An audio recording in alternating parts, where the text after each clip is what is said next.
Live. I'm sorry, I spat bean sprout everywhere. That's great. You know, I'd really need to practice. Okay, we can practice later. We'll practice later. No, we'll practice later. Yeah, after hi, everyone. I'm John Jacob Jingleheimer Schmidt. No. Welcome to the stream. What are we doing? Oh my Paragon God. chaos, baby. Hi everybody and welcome back to Paragon Dust episode, I think 13. Kind of lucky. emotionally. Lucky. Lucky? Oh, for you, you spooky bitch. Yeah, spooky bitch. Yes, it is. Well, We are incredibly professional. We say this every time, Fergus. Because it's true. It's not a Paragon episode unless there's like a very chaotic beginning. Yeah, we Beginning. can't just And I start love that. like casually and just start talking. After No. Fergus's last greeting of what did you say? Evening meat sacks lives in my head rent free. I want to say that every time I walk through a room now, and I can't do that. Hey, you can. Forget. No, I no, can. it's not that she can't. It's that she'll forget, and then she'll be like, "Damn, I should have said that." In any case, This is also true. welcome to Paragon Dust. We're back again for another episode. Thank you all for joining us, and let's get right into it with Stevie's summaries. Fuck. Okay, here are my notes. We All can right. this. I know. I had been prepared. So, last episode, Zab guest starred, and we had the pleasure of playing with them as they played the character Rocky Rhodes, which we found out was an old school friend of Charlie and Steve's. We also found out Tammy poisoned some cookies for a bake sale and was mind controlling everybody. We kicked ass, but instead of monsters, it was children. And Patty got sick from being force-fed a cookie and also got sick from Charlie's powers when Charlie tried to save her. And then Charlie and Nate told Rocky about cryptids and the creatures in the town. Yeah, and that's it. That's what happened last time. It was very interesting. It was very high energy. It was, but you It did was forget scary. a particular thing.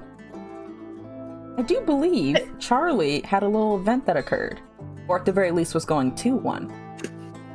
Good day. How did you forget? Oh my God. Listen, out of sight, out of mind, okay? I forgot. You know this Girl. about me. Wow. Listen, so, Charlie since didn't you forget say that. that it didn't Stevie happen, forgot. I guess, since it, it didn't happen. No. I can't believe the lark's getting stood up again. I can't. No. Oh, that relationship. Ooh. No. Please. No. No. The date, it was about to happen. All good, all good. So let's hop right into things with today's episode with this lovely summary on out the way. We're going to begin right about where we ended, but a little later in the evening. After the events of figuring out whatever was going on with the random PTA moms and the kids and the Girl Scout cookies, Tom was a little sad about not having yet another event, but Boris made it up by having a whole bake sale of his own. Well, not bake sale, but he had everyone go to the diner and made some money, so he was pretty cool about that. Eventually, the night ended, everyone went home. You guys kind of, once you got all the moms and the kids and everyone else who's involved kind of in their own places, seems like they just kind of forgot everything. And you kind of left it at that and took that as, heck yes, a win on our part. We don't have to try to convince these people that they were not mind controlled by cookies. So that was a win. Y'all went home, but Charlie, you were dressed the whole time, mind you, so you actually probably had to go home, change a little bit, like get cleaned up, because you had a date that night with a lark. I don't believe you disclosed where you guys had planned to go, so if you want to tell us, what did you do on your day, or where did you go?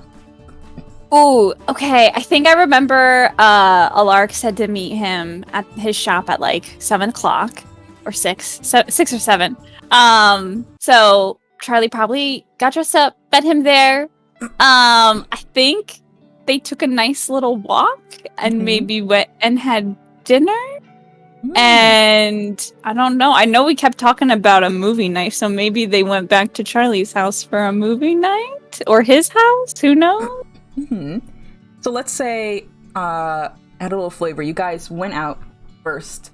You met him at the thing, and he actually said, "I have an idea," and he took you out. He had gotten a projector that he'd had at the Fergus. Fergus, I'm gonna fire you if you down. don't get out of here. I'm gonna beat your ass, Fergus. Put that down. Put that down right now. You met him at the Twice Told Tales bookshop. You guys did go on a walk, but he actually had an idea in mind. He took you out to this little area where it's like this large building with like a pretty blank wall, and actually had this little bag that he brought with him with a projector in it that he had from the library. And the two of you sat in the grass in like just about the darkness of the night, just with a movie being projected. He brought like a bunch of random films. Some of them are for children, some of them were for adults, some of them are old, some of them are black and white. You don't even know what the energy was with the movie selection, but she picked one and he had it projected up. And brought a couple of like random little snacks, very weird snacks. It doesn't quite look like he understood what he should bring for a date snack. So there's like those pickles in a bag. Yeah, it's in like the weird flavored chips, the weirdest ones. But it was lovely nonetheless. And then after that, you guys went out to dinner. During the dinner, you guys just went to a random little tiny little restaurant. Kind of the one that there's only like 2 or 3 like seats in it because it's a tiny town and you only have so many food options that you need.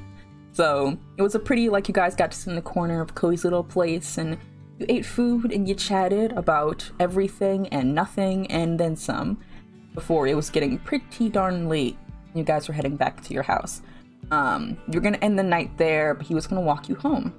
You're heading back to your big old farmhouse that you have acquired with your friends and are standing outside the door after a night of fun and happiness and joy, holding he's holding one of your hands. You actually held hands the whole walk back.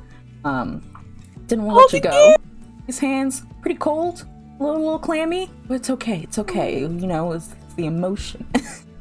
And you're standing outside the door of your house with him as he's about to leave. Is there anything you want to say or do? Oh, I'm so nervous. Oh my god. I think Charlie's like just gonna nervously like look at the door and look back at him and be like, I had a really, really nice time with you, Alark. Thank you so much for the date and for the movie and the dinner. I loved everything. I'm glad. I had a really good time with you as well. I'm really glad you asked me. I'm glad you accepted. I think I was a bit too nervous. Me too. I kind of yelled it at you. I'm sorry about that as well. It's okay. It was very forward. I like that. He got coffee. He's like, I can't say it out loud. Oh, yeah. So, I don't know. Did you want to come inside and I could give you a tour of the house? I think he like glances at the door for a moment and thinks about it before saying, maybe not tonight, it's a bit late. And You're right, it is late, yeah. I think today's been a long day with everything that's happened. I heard about, I don't know if you were going to the big sale or anything, about the moms and the kids, and I feel like it's been a lot. Yeah, I heard a little bit about it. Don't really know what happened, but it's weird. I was looking forward to cookies. Shame that no cookies happen. Shame. So did you want to maybe go out on another date sometime? I'd love to. Yeah. And he says, well, I figured it out a bit better now. I can text you about it. I'm not the best at phones, but neither am I. But texting sounds fun. Yeah. I had a really good time, and he's like still holding your hand in his. Looking, he looks a little tired himself. He looks like he's had a long day maybe at work or something or another, but you can kind of see like a little bit of bags under his eyes and looking a little like, oh, you know, he could probably fall asleep at any moment. He's looking rough. He's looking a little rough. A little rough. Tired man. And he kind of like lifts up your hand and kisses the back of it and says,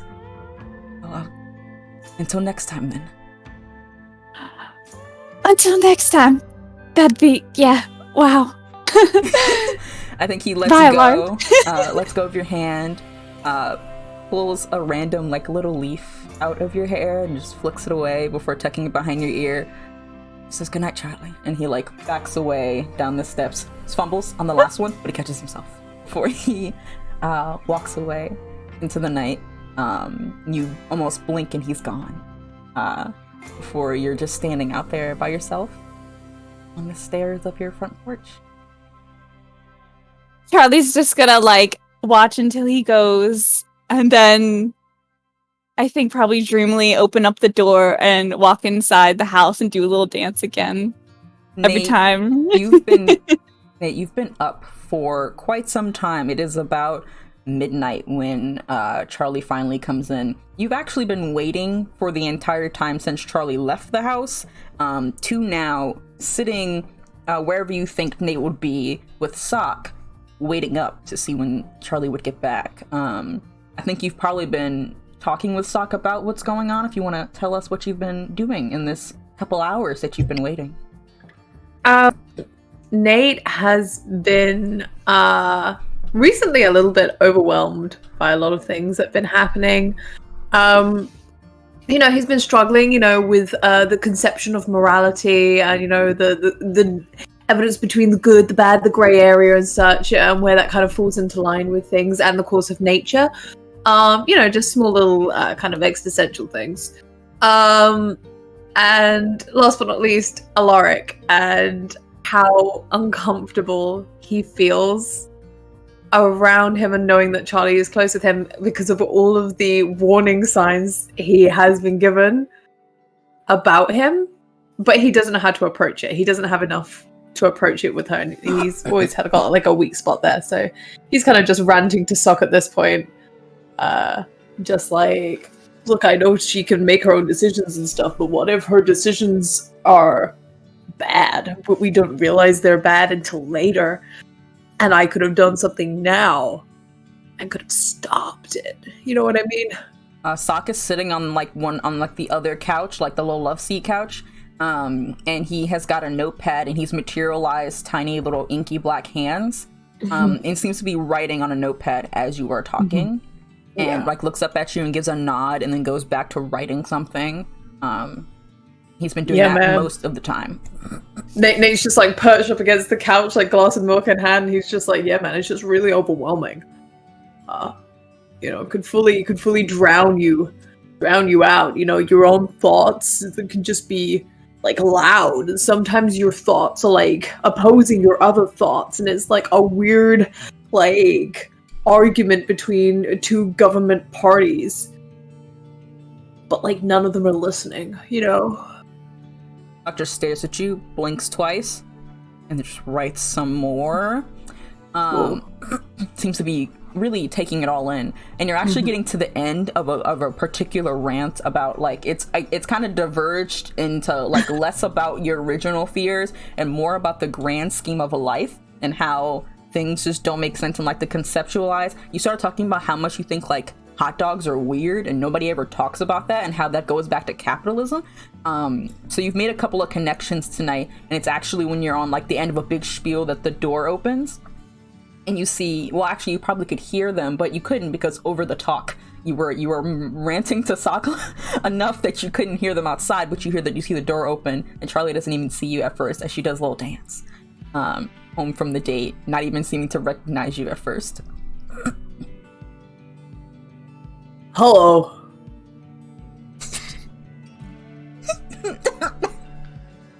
Oh, I'm sorry. I tried to keep in my laughter. Oh, hi, Nate. I didn't see you there. I saw that you didn't see that I was seeing you. But so cool. Did you have fun? Yeah, it was really nice. We saw a movie. He brought a little projector and we watched a bunch of old movies, and then we went out to dinner, and it was really, really nice. I'm glad. That's really good. That's good. Hey, you drinking milk? Mm-hmm. I'll join you. And like Charlie's gonna like go off and pour herself a glass of milk and join him. So how was your night? Oh, me and Sock were just vibing. Sock writes that down. Sock, put the notebook away, man. Put You the writing notebook away. No, he's not. Put it away. Put it away. Are you writing a story? A poem? Sure. It's a poem.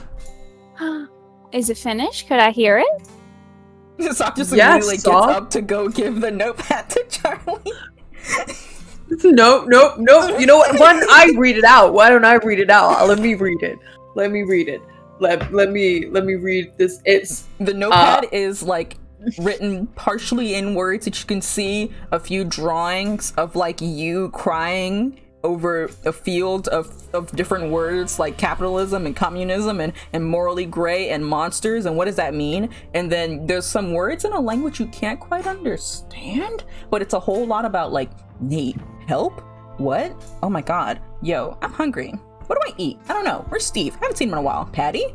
Kids. I want to see that kid. Like, it's a lot of Sock's ramblings, but in amongst it, it's a lot about what you were just saying about how you're feeling about the weight of the world on your hands and the pressure of being the chosen and what does that mean and who are you, and Alaric. Drew a little picture of Alaric with like an X through him, like we don't like him. It's a lot. It's several pages worth of notes. It actually folds down. You thought it was a notepad, it actually folds down a little bit, like it unrolls like a scroll. Oh god, there's That's a lot there. No, these, you know what, it's just notes. It's not the whole thing. You know what, it's just a haiku. It's just notes for the haiku, which conceptually, at any other point, I would find a visually really quite interesting, actually. And it's really, I don't like this. That's kind of rude. Bottom, he's like pointing at his own picture. He's like, that's rude. At the very bottom, it says like, Nate, talk to friends, not random spirit in house. And that was the diagnosis. Nate, you seem, that's the diagnosis. Forgive me if this is a little too blunt, but you seem a little frazzled. Me? No, I'm never frazzled. I'm more of a skips kind of guy. I forget that you guys. I forget that you guys don't know English chips and like crisps.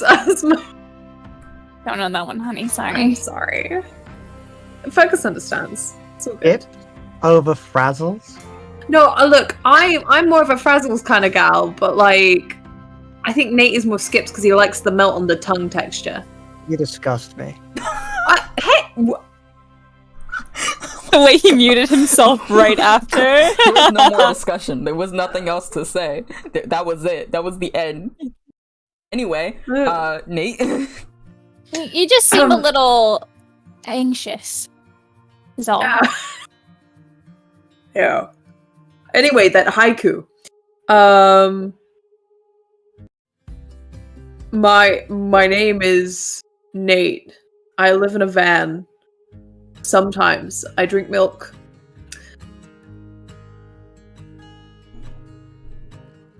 That Pocket's was just shaking his head, and it's just like arms crossed, like tapping his little pen. Offended. That was great, Nate. I think Thank you. You got some talent in that for sure. Thanks, I really appreciate that. You know, Sock, it'd be nice if you also were supportive of that. Sock's little eyes narrow, and he just like turns away and starts walking up the stairs in which you know is the direction of your room, probably to cause problems now that you've crossed him. Hey, Nate, could I ask you something? Yeah, sure. He's gonna put the notepad under a pillow. He's just gonna stuff that there, and he's like, yeah, sure. Is the sign of a third date a good thing? You guys going on a third date? Yeah, and things are going great, but I've never gone out on these many dates before, so I'm just hoping that's a good sign that he likes me, right? It's almost like timingly perfect that when you say that and Nate's about to respond, your phone vibrates in your pocket, Charlie. You check it real quick. It's just a little gift from Alaric of a little like black cat that is just rolling around very happily because he's learned to send gifts. and it just says under it, like, the next message comes through, had a great time tonight. Sleep well. Just one last message for the night. Oh, he just sent a good night text. That's really sweet. And Charlie sends back, like, another cat gif, but the cat is, like, playing the piano, and there's, like, confetti pouring down, and then she's just like, I had a wonderful time as well. Hope you have a good night, too. See you soon. Yeah. No, third date would say that he likes you and likes spending time with you, which, you know, is pretty easy. You're lovely to spend time with. Aw, thanks, Nate. You're welcome. You sure you're okay? Yeah, you know, I'm just tired. I was just waiting for you to get back, and I just want to make sure you're home safe before I went to bed. So I'm probably just tired. Okay, well, maybe you should go get some sleep. Hey, I was thinking maybe you could hang out with me at a lark sometime. I think you'd really like him. Sure. You know, he's pretty new in town and could use a new friend. And you're always kind to people. I am, aren't I? Sorry, I'm really crashing. It's okay. Hey, here, come here. And Charlie opens up arms. You look like you could use a hug. He's gonna go in for the hug. Maybe hold like a little bit too tight at one point, but then he lets go and he's like, thanks. Good night, Charlie. Night, Nate. Have a good one. And she goes upstairs.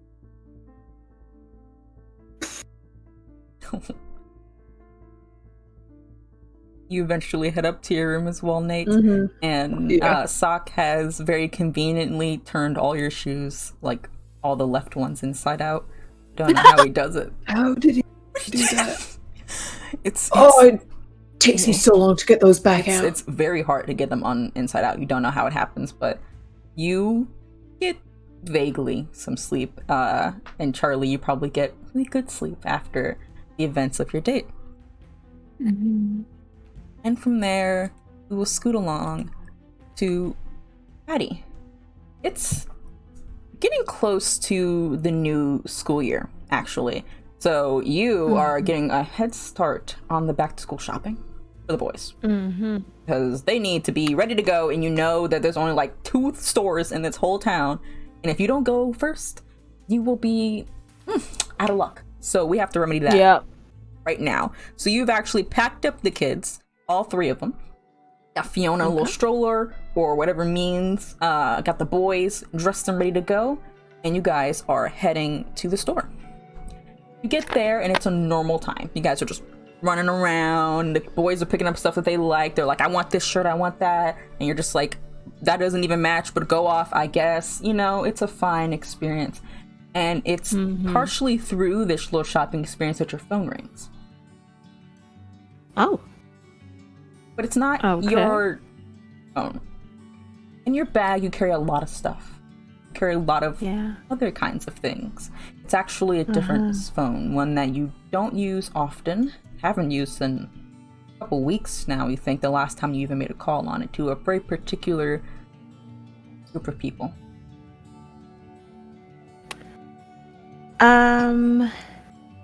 She is going to look at it. She's gonna tell the boys, okay, next up, go pick out some socks that you guys can pick up 2 pairs each, okay? Yes, and they just look at each other like, we've got this. And they're like, come on, Fiona, and they got like both hands on the stroller, whip it around, and they're taking her to the sock section. You're like in like sneakers right now, so you're close enough. But the store is also weird. There's like wax sealant in this section, ketchup in this section. Like felt tip pens, and then you know, sneakers too. For my shoes.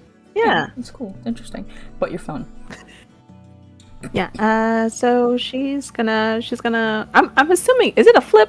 I feel like it's a flip. She's gonna flip it open. It's definitely a flip. It's the aesthetic of, like, something a little. Yeah. A little, flip it open. Like, take out the little antenna. Yeah. And she's gonna stop.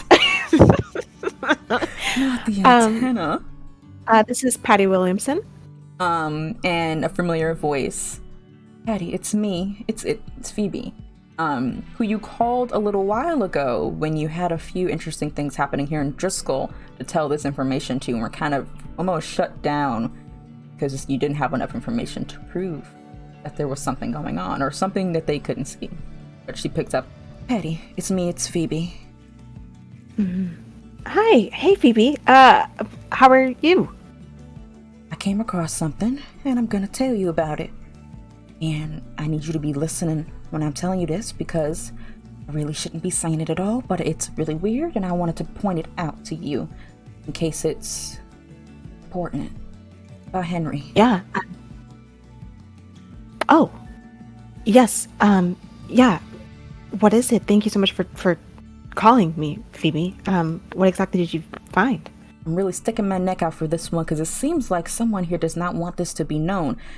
The day that everything happened with Henry, there was some weird readings, apparently, in the area that you guys are in. You know, we keep track of all kinds of activity, radio waves, spectral waves, all kinds of stuff. But the blips were very intense that night. But that was kind of hidden away and scrapped off of it as if there was nothing. Well, very recently, I've been keeping an eye on the place where you're at, just in case, you know, I didn't know if you were actually seeing so much or if it calmed down or anything. But very recently, as in within these last couple of weeks, I've been noticing these similar blips, and it was only when I went to look into it that I'm getting the same readings as around when Henry was gone. Which means that something weird is happening, something magical, something unnatural is going on again in whatever happened before. Phoebe, can I ask you something? So what you're saying is there was a 2-year break, you know, between that. So for 2 years, none of those similar blips came up. It's just recently that they're coming back up. It's only recently. I only brought it up because you have not contacted about anything happening, let alone been hunting for that time. Yeah, I haven't contacted because things have been a little sticky around here. I've been fighting things on my own. Well, I've been fighting things. So I do have a little bit of a package for you. It'll come soon. But I'm kind of worried to send it in to you now. Phoebe, do you think I should send it to your home instead of I don't know. you know? I can look into this more, Patty, but you know how they are. And if they didn't want me to find this the first time, for someone like Henry, this is probably would have been something important to know. Would have probably been more investigation. How much they cared about him. He was a prized pupil. The way that they swept that under the rug is very weird and interesting, and it makes me feel like there's some reason behind it that I have no idea of. So you're telling me that the huntsman could be behind this? I don't know if they're behind it, but I think they know more than what they told you, which is not surprising. In any case, I can't talk long. I just get out of work just to do this, but if you want to send me something, go ahead. If you want to wait, that's fine too. I'll keep you updated on what I can. Just wanted to let you know in case you have any idea of where you might be getting such a weird reading or a power source. It's still real fuzzy looking at you where you are, but it's concentrated somewhere. I don't know where though. Maybe you might have an idea based on whatever's happening out there. Yeah. Phoebe, you know what I'm gonna do? I'm gonna contact you probably a little bit later, maybe tomorrow. With the findings. I got to go through everything that I have, and whatever findings that I have there, I'll send it, and I'll also call you tomorrow. Okay. All right. Thank you. Thank you so much. I really appreciate you, Phoebe. Mm-hmm. Bye, Patty. She is shaking. Like, she's kind of having a moment where, because this entire time she's felt like the huntsman has cared for Henry. So hearing this is a lot to process, because she was hoping to rely on them to come and help her and fix some things. So hearing this is she feels like her plans have been unraveled a little bit, and she doesn't really know what to do right now. But she's kind of compose herself and do a little bit deep breathing, as she can hear probably her kids coming back. You can hear the stroller because they're like pushing it at Mach Drive. It's at least 30 miles an hour. Because these kids are running down the aisle towards you, holding several pairs of socks that they have required. Some of them are like cute little lacy socks. Some of them are like babies that are probably too small for Fiona. Some of them actually fit. They've got a lot of socks. They've kind of filled up the stroller where Fiona sits, like in her lap, where between her and like the little rail that holds her in place, just socks. Oh, she she kind of does her little deep breaths, and she turns around and she's like, "Oh, you guys find any good stuff?" "Oh, Mom, you're not gonna believe what we found." And Zach just starts like whipping out socks. He's like, "These ones are for you." And there are like little socks that have little gooses on them that are like honking like out loud. They got little animated little noises. They're like long socks that go up to like your thigh, but it's just filled with geese, and it's iconic. And they're like, "Oh, we got this one," and then Mac found this one. He's like, I did find that one," and they're just whipping it out. And Fiona's like clutching her 2 little pairs of socks, like, "Yes, I did this," like I they're feel all like very thriving. She's like looking at everything and processing, and it's like, "Oh yeah," but she's kind of in autopilot mode. And it's just kind of a little fuzzy. Like, it's almost like ringing in her ears. She's not really there. She's just kind of like, "Oh, yeah. Oh, yeah." Like, she's not very... She's trying to be present, but she's not. I think we actually back away from the scene, and all that we hear as the audience is the white noise getting louder and the sounds of your kids laughing and joking with the socks just kind of drowning out. It's just more static and white noise. Mm-hmm. Mm-hmm. Right. And we zoom. What the hell are y'all laughing about? What is happening? I know. What the fuck? Why can't we have nice things? Why? What are you sniffing about? Read Oreo incorrectly. I do not. What? No, you don't twist, lick, and put it back and dunk. You just dunk it. You The fuckery? do. It's part of... They fucking advertise it like so. They have adverts for twist, lick, and dunk, okay? Is it European advert? That is They need a gameplay. not just European. It's They like need a that in game. a lot of Asian countries as well. They made a Actually, game for it. They made a game for it. They made a game for it. It's called Twist, Lick, and Dunk. I've never played it. Okay. I for Never one, played it. Right. I for one, split it open, eat all of the inside just on its own, then crumble up the Oreo and put it in the milk. You know what? This doesn't surprise me one bit, Fergus. That sounds exactly how you would do your Oreo. With you halfway through, and Could you- I Could you can't. When you imagine? said you I crumbled don't the fucking drink cookie. it. I don't drink the milk or eat the outside. I just put it in. You just take an Oreo, you crush it, and then you pour it in the milk, and you just Could you throw it imagine? away. Could you Oh, you imagine? sick fuck. What the hell? Could you imagine if that's actually what I did? No, I just eat the Oreo and then drink the milk. You don't dunk? No.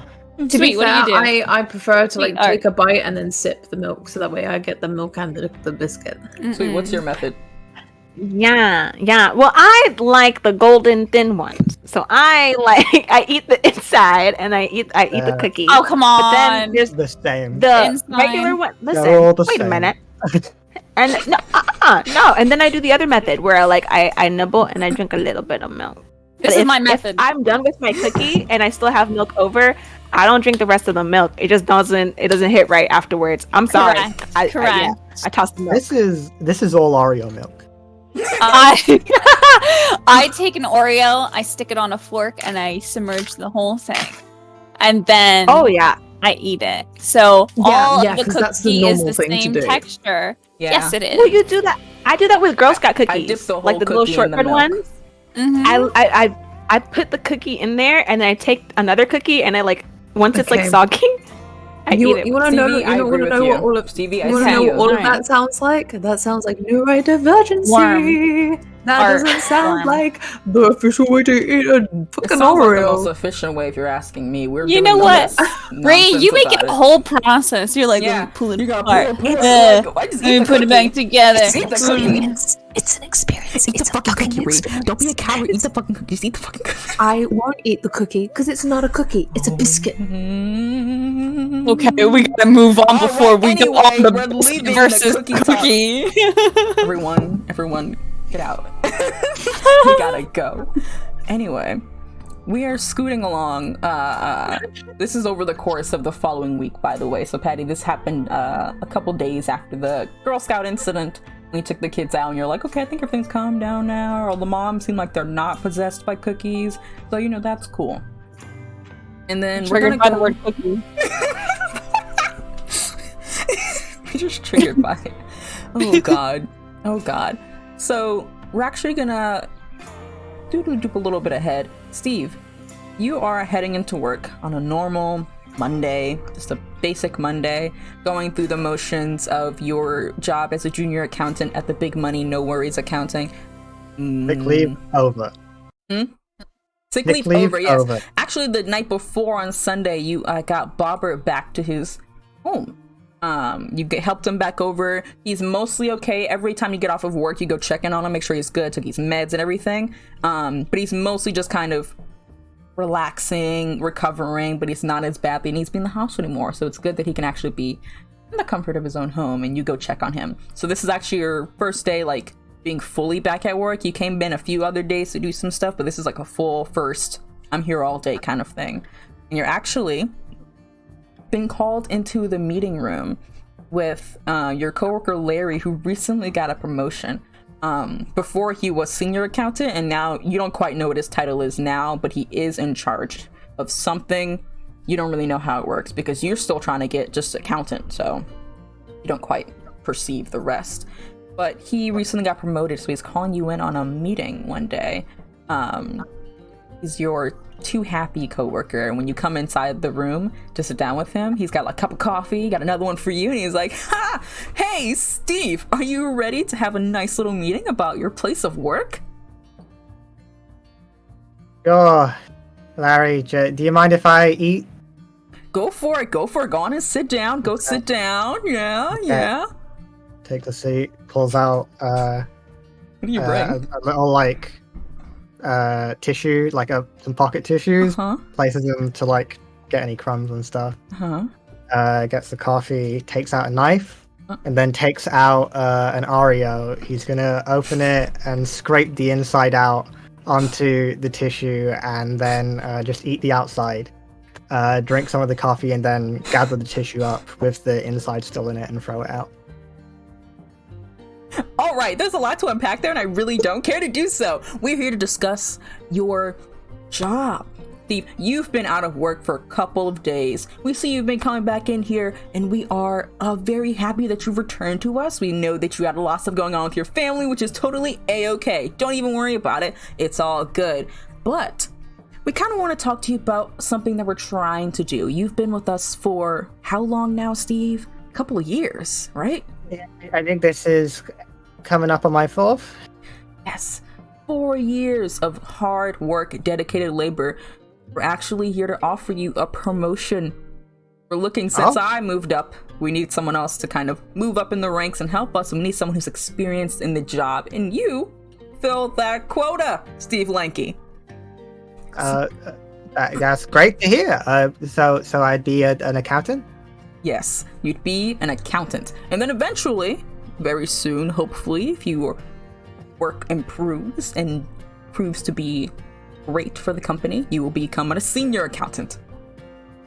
It'll come with a pay raise, better benefits, you get a slightly cooler desk now, better computer. It's a lot of new upgrades going to accountant. Okay. Well, when does this start? This can actually start later in the week. We're gonna actually start you in some training stuff now, but Okay. This can be a lot. A new position, you had a lot going on in your life, so we're actually gonna let you go ahead and take the rest of the day to work normally and think over it, consider it, think about all of the thoughts if you really want to do this position, and if you're cool with it. And if you are, you can come let me know. We can get you started on the training. We're actually gonna get you a new name tag because, you know, you need a different one now that says accountant. Yeah. Okay. Is there a contract to look at all the benefits and stuff like that? Yes, we'll have those all detailed, and he like pulls out pieces of paper that are kind of similar to the ones you like signed and worked out that when you first came in, except for like the payroll stuff. It has all like the details of the pay increase. Your pay would be increasing a pretty good amount, and then on top of that, your benefits would increase, and your healthcare and social security, all of that. You already get pretty much decent benefits as a junior accountant, so actually it's going up pretty good. As an accountant, you didn't know it'd be that big of a jump, but it gives you all those documents as well. Okay. Can I ask why I'm getting offered this now?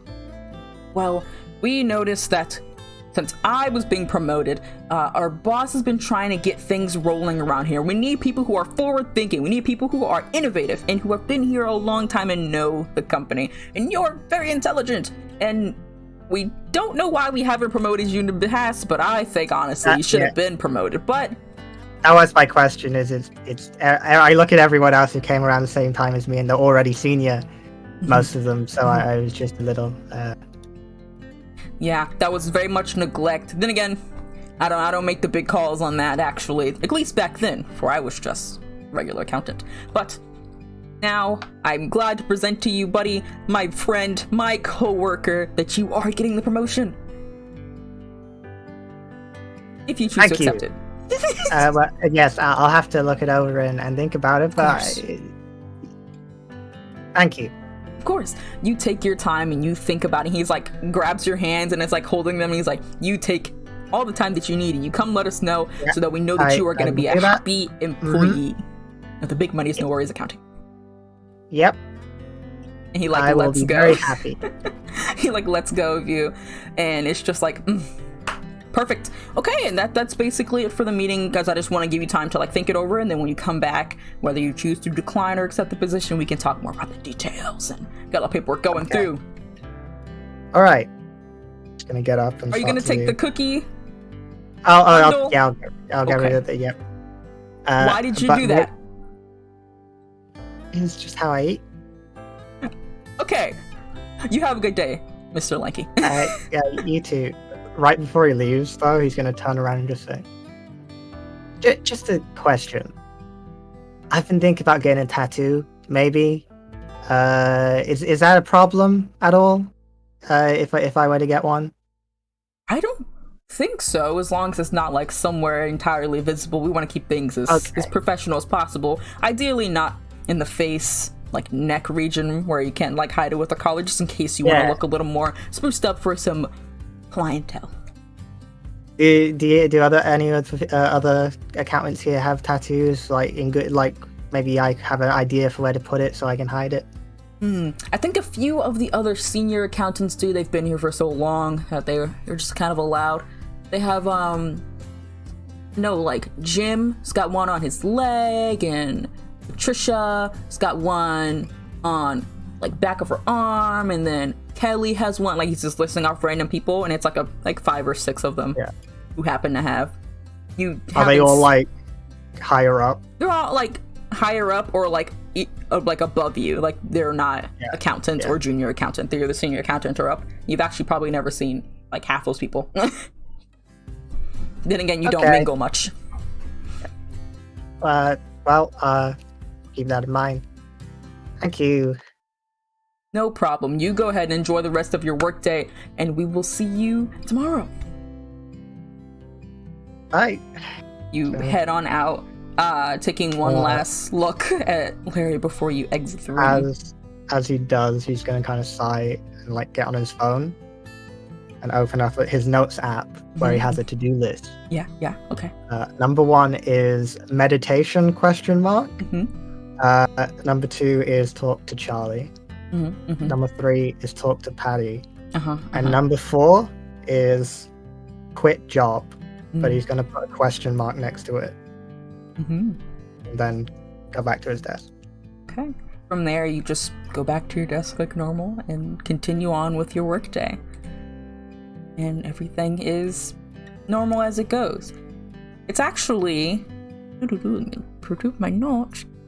It's actually the very next day, kind of later in the afternoon. Patty...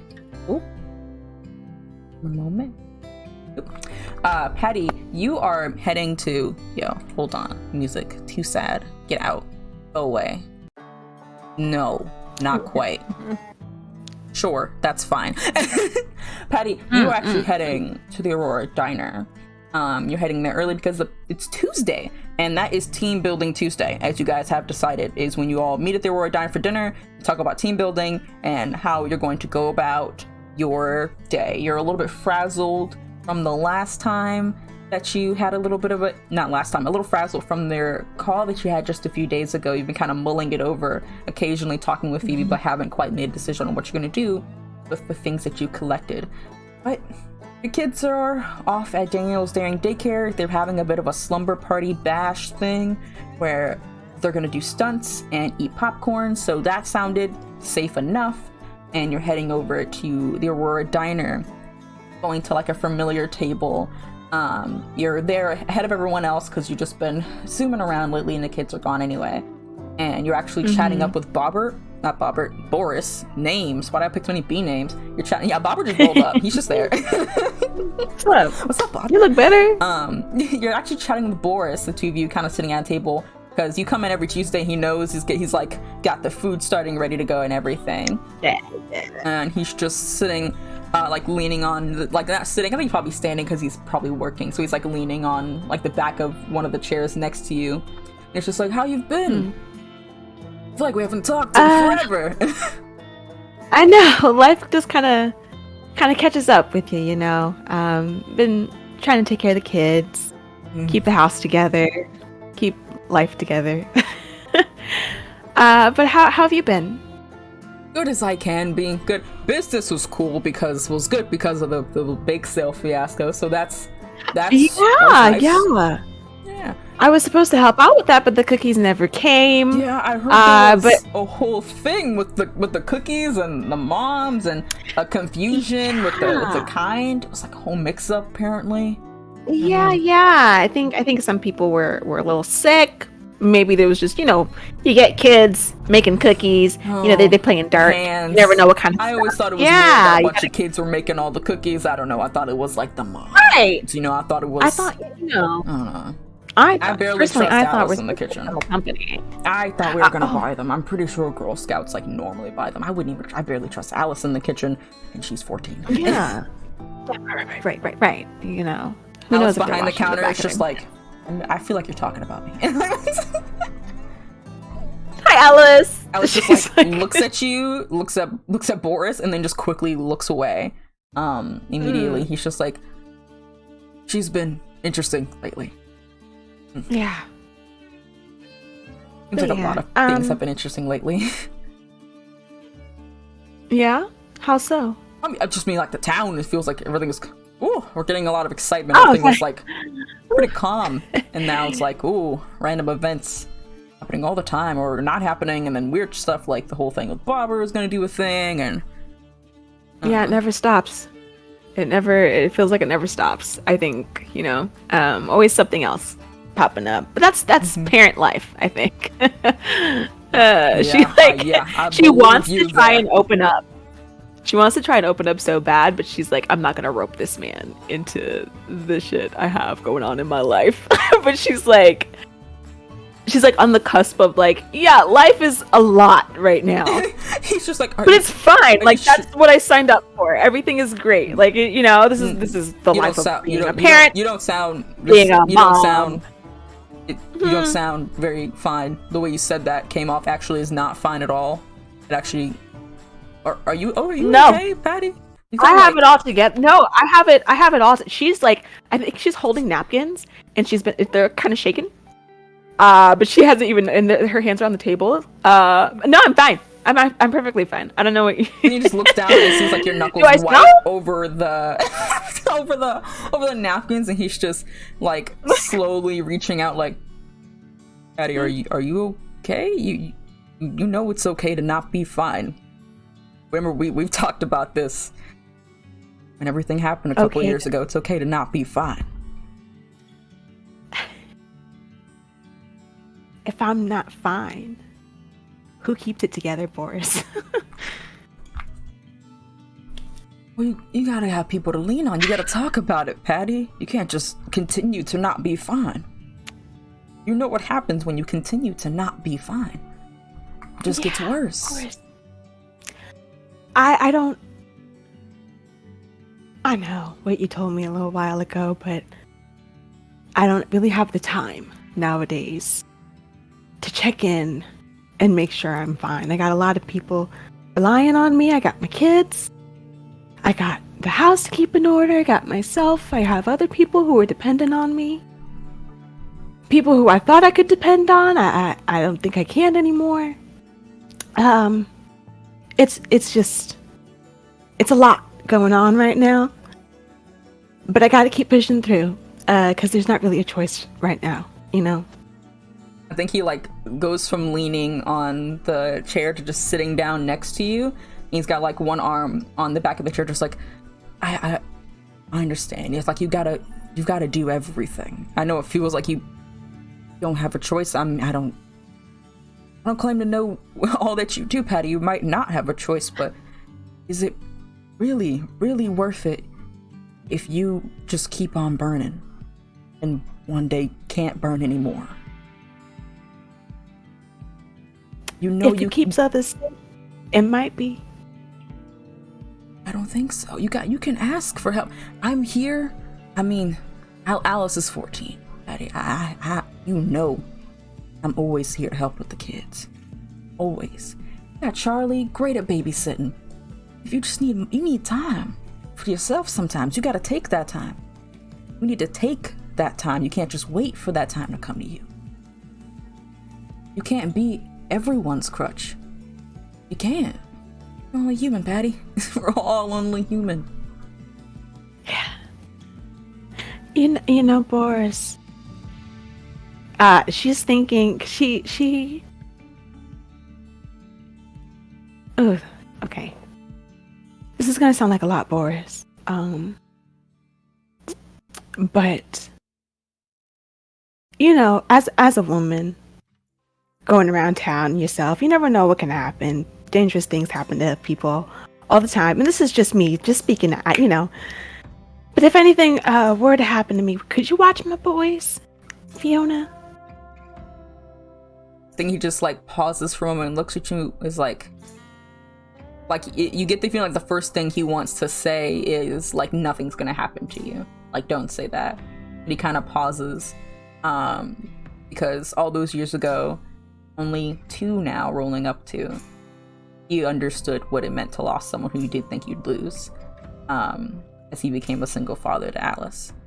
And he watched you go through that and helped you through it. And he inhales, "No, I will. No, I will. Thank you. I love those crazy little boys." And Fiona is an actual gem. Yeah. Thank you. I just, if it's okay with you, I want to make that official. I don't want them. I'm not very close to my family anymore. I'm not really close to Henry's family too much. And I don't want them going into a system that I can't save them from. I'd never. So I would, Patty, I would never let your kids go into a system as long as I'm alive. As long as so many people in this town are alive, this whole town will protect those kids. Ain't going nowhere. Thank you, Boris. Thank you. I think he got like leans now get out of over, here, making me cry. and then he like laughs She's a bit. trying to Laughs a bit and like pulls you into like a side hug. Very warm, big man, just Yeah, she holds him. She kind of like fights a little bit, but she's like, "Thank you, Boris." Do you want some of the cookies I baked? They're fresh. They're not Tammy's recipe, No, are they? not, of course not. My cookies are so much better. Good. He like ruffles your head just a little bit before like giving you one last squeeze. And then says, "I'll be right back." And he gets up to go get the cookies, fresh, warm. You remember eating a lot of them in the early days of losing Henry, and boys loved them, and then you loved them, and your favorite kind. Eventually, 15 minutes pass, and the others start arriving. We'll say that Steve arrives first, pretty punctual. You were there pretty early, Patty, about an hour ahead of time. So Steve, you arrive first, here for the Tuesday team bonding exercise. That is, we talk at the diner, eat food as a unit, is what you've kind of established it to be. And you walk in and see Patty. And Patty, you've had a moment to clean up and back up. Hey! Hi, Steve. Sorry, were you waiting long? No. Boris is keeping me company. I'm all good. Okay. Did you want something? I can't eat all these cookies alone. Yeah, sure. Mm-hmm.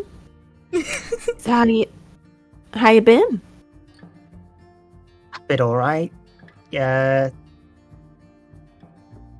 Stuff is happening. I should probably be happier. But I don't know. Things are weird. Anything new with you? Yeah. Oh well, for you, you got a lot of information at once. It's understandable that you need time to process it. So take your time trying to figure out if you want to be happy about it or not. Whatever it is, you never really actually told me what you think is going on with you. I'm not fully sure, but I'm getting there. Okay. But those wings are nice. I've seen them twice now. Yeah. The teleportation is a really Yeah. fun thing to have. Been trying that out. Yeah.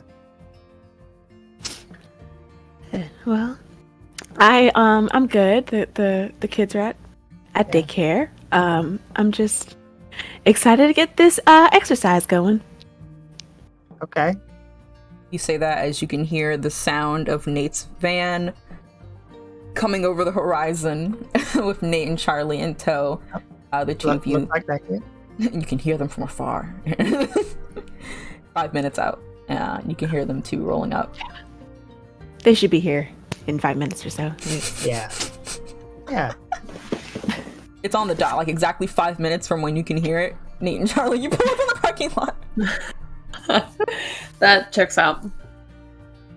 I feel like Nate, when he comes in, has like huge bags under his eyes. He's just weary. And he's also not wearing his left shoe. Just barefoot. He's wearing his right one though, and his right one's laced up. Correctly. Did you? What happened? Hey guys. Your shoes, honey. Your Hi, feet? Nate. Yeah. How are you? Do you need shoes? Do you want me to get you some shoes? No, can you get socked and stop turning them inside out? I don't know how he does it. Yeah, Charlie, Well, you Nate, haven't you seen have a lot Nate of choose flip-flops, honey. the right side for weeks. Not weeks, for like days, Charlie. You have not. Every time you see Nate, he's struggling to turn the shoe inside back out. Charlie has tried to find them and fix them, but she can't. I also feel like out of everyone, Charlie's like on cloud 9, and she's just so happy. Yeah, like you're probably actually texting right as you're walking in. You're I just was gonna say Charlie's probably texting Lark, being like, "Hey, I hope you had a good day hanging out with friends. Talk to you later." Hi, everybody. Ali, having a good time? Yeah, sorry, I was just texting someone. How are you guys doing? Yeah. Good. You look Mhm. chipper. How are you? Yeah, I slept great. Things have been really, really good. Yeah. Well, we're all doing wonderfully. Yeah. Yes. Yep. Word. the energy is That's weird. almost You see, valuable. Charlie quickly takes like a cookie off the table. She's like, "Is there something wrong?" No. No, not at all. Of course not. No. Well, yes. Oh. But it's for a kind of meeting. It'll get talked about in the meeting. Oh, Okay. meeting stuff, right? Okay. Oh, I have meeting things too. Yeah. Yeah. There's that. Eventually, you guys kind of actually order food. The attention is very much the same. as you guys get your food. You tend to keep the meeting things till after you've eaten, so that everyone can be a nice full stomach, have water, all kinds of stuff. And now you're just sitting amongst each other with empty plates that are slowly being taken by a begrudging Alice, and guys are kind of in the back of the diner. It's Tuesday, no one's really here. The four of you just sitting. The TV, like, on the screen is just, like, occasionally making noise, but that's about it. Just you guys. So, meeting stuff. Yeah. Does anyone want to go first? Nothing weird here, really, since Okay. the biscuit fiasco. Yeah. Well, I think I have some things. First off, the whole shadow situation. There were a lot of shadows there that night, right? Yeah. Yeah. Which kind of concerns me about the town. It makes me wonder who is actually themselves. Right? Oh God, I didn't even think about that. Yes. I that. have been thinking the same. And yes, and I think the way that we're going about telling people of what we're doing is quite dangerous, knowing this new information. I think Rocky is a great kid. Rocky was a mistake. But it was a mistake. It was a mistake. If I could have done it over and done it differently, I would have. But in the moment, Yeah, heat of the battle stuff happens. But she's gonna look up at Charlie and she's gonna say, "But I think we should consider things." You mean me doing the memory thing? I mean, he's just a kid who works at, an arcade. I don't think. I don't personally think he needs to be involved in what's going on here. I think we're spreading ourselves a bit too thin. Charlie's gonna look up at Nate, and she's gonna be like, I don't know. I asked him if he wanted his memories gone, and he said no.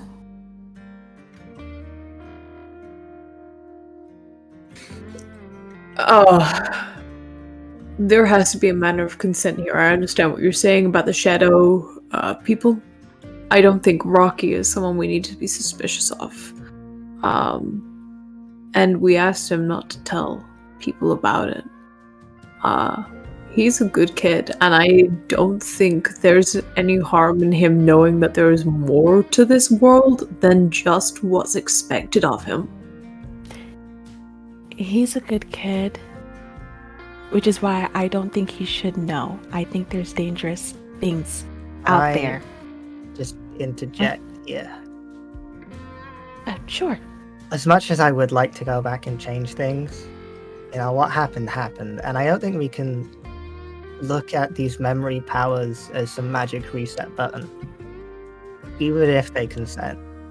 I think that's a mistake. We've assumed that it's all gone well so far, and it has, to our knowledge, but we don't know it's always going to be that way.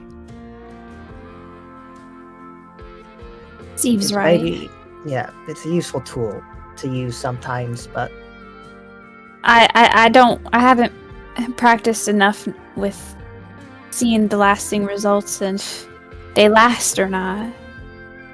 And they can lead to really unexpected outcomes. Charlie. Yeah. Like, Charlie is just, she knows. Yeah, they do. I don't think the key is... Sorry. No, carry on. I don't think the key is to get him to forget. I think it's just to prepare him and keep an eye on him to survive if he does get caught up in any of this, but some more people to watch. Yeah. Just gonna say this, Patty. You are worried about supernatural dangers. I'm but not, there's- actually. You're I'm worried actually about worried these people about getting. No, I know. You're worried about supernatural things affecting these people getting caught up in things that are mysterious and not otherworldly. No, I'm worried about humans catching up to these people. I'm not worried about the supernatural catching them. I'm worried about what human monsters will do to them. What human monsters are you so worried about? I mean, Patty has a point. How many, before all of this, how many nut jobs, quote unquote, did you see on the news and internet? How many of them do you think were actually telling the truth? She's Patty is a little, she's back to kind of shaking a little, trying to kind of keep it together. And she's the organization that I worked for. I think they have something to do with Henry's disappearance. I don't know exactly how, but whatever blips that were coming up on the machine that we typically use to, suss out whenever there are monsters or supernatural creatures in the area, they saw them there whenever he went to go check it out, but someone in that organization covered it up as soon as he disappeared. Those same blips are back here. Whatever it is, I'm afraid of whatever caused that blip, and I'm also afraid of the people who caused it to go away. That's what I'm scared of. I'm scared of them taking away people that I care for. I can only protect so many of you. Okay. I can only be so many places at once. Okay, no, Patty, it's okay. I didn't mean to stress you out. I'm sorry. It's okay. No, it's... We just have to figure out a way. We just have to figure out a way to protect you all. It'll be fine. It'll be okay, Patty. We're gonna figure this out. Do you think that the organization is letting something out that they didn't want you to know about, and Henry found it? I don't know. I feel hey. Like, well, I feel like either something was there. I honestly don't have enough information, but what I have pieced together so far with what we've collected is that, well, someone new did come to town around the time that the shadow person came up in our pictures, and she's gonna kind of look at Nate and be like, Alaric? I don't know, but the timing of it, of him coming into town and the shadow man coming up in our pictures, I think it's my to look into. Let's take a step back. Just throwing things out at the moment.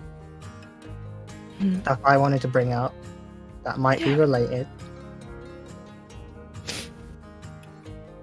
I was offered a promotion today. Theoretically, I'm going to be an actual accountant. That's amazing. Yeah, it's everything I've ever dreamed of. It should be great, but I'm, the timing's a little off. When we were dealing with Tammy, I saw she had a kind of glowing tattoo, like the one I have. Oh. And it kind of jogged my memory a little bit,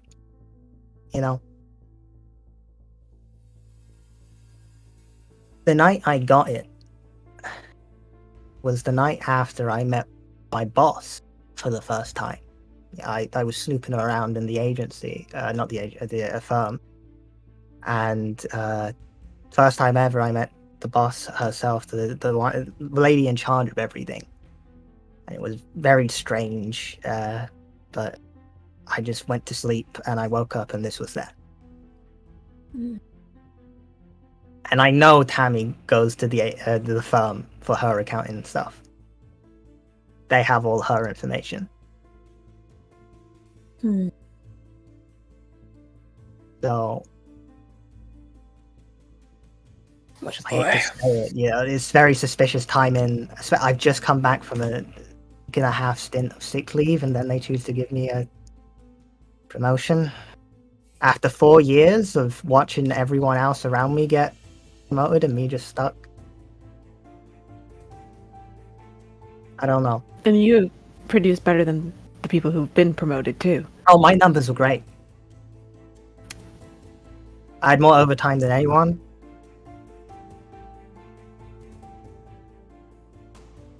Did you accept? I said I'd think about it. The benefits are good. I'm just not sure about the I'm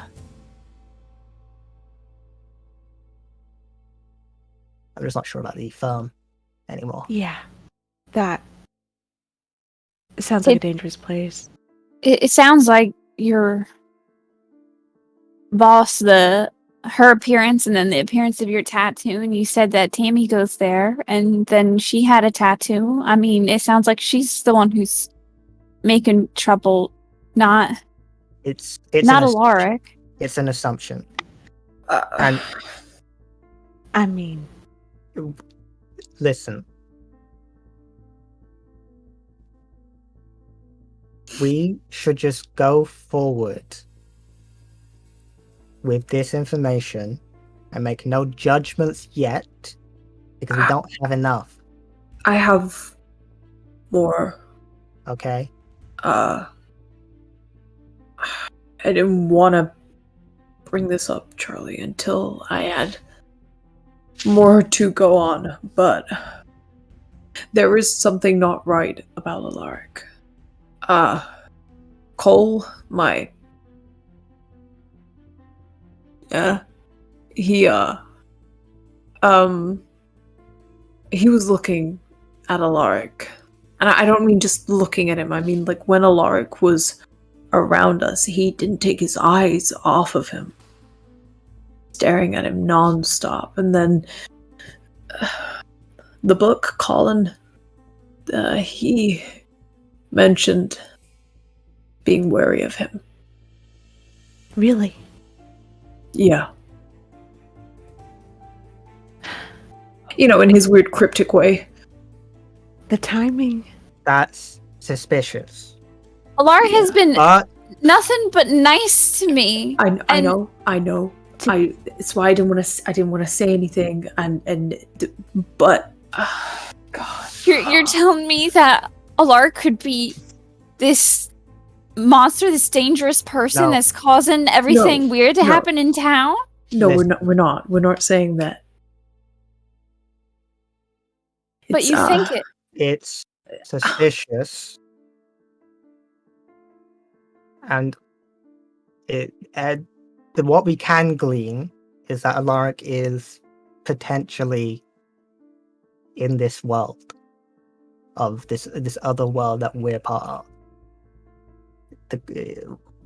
We don't know if he knows if he is, and we don't know if he's bad either, because Cole was probably saying the same things about Sock. Would probably have said the same things about me if I was the way I am when we first met.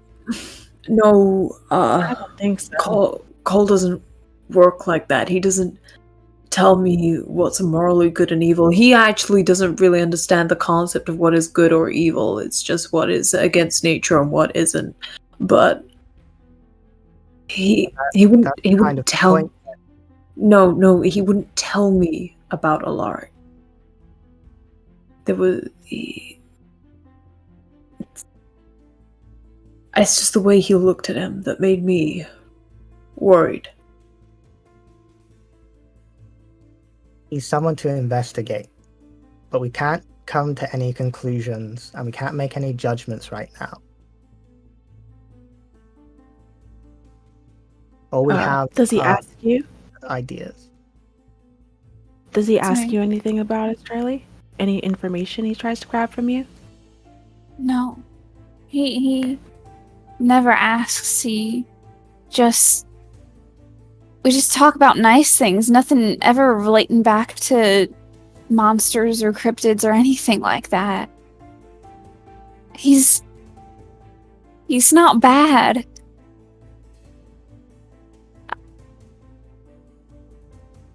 But I'll keep a lookout and be cautious if you guys are worried about him.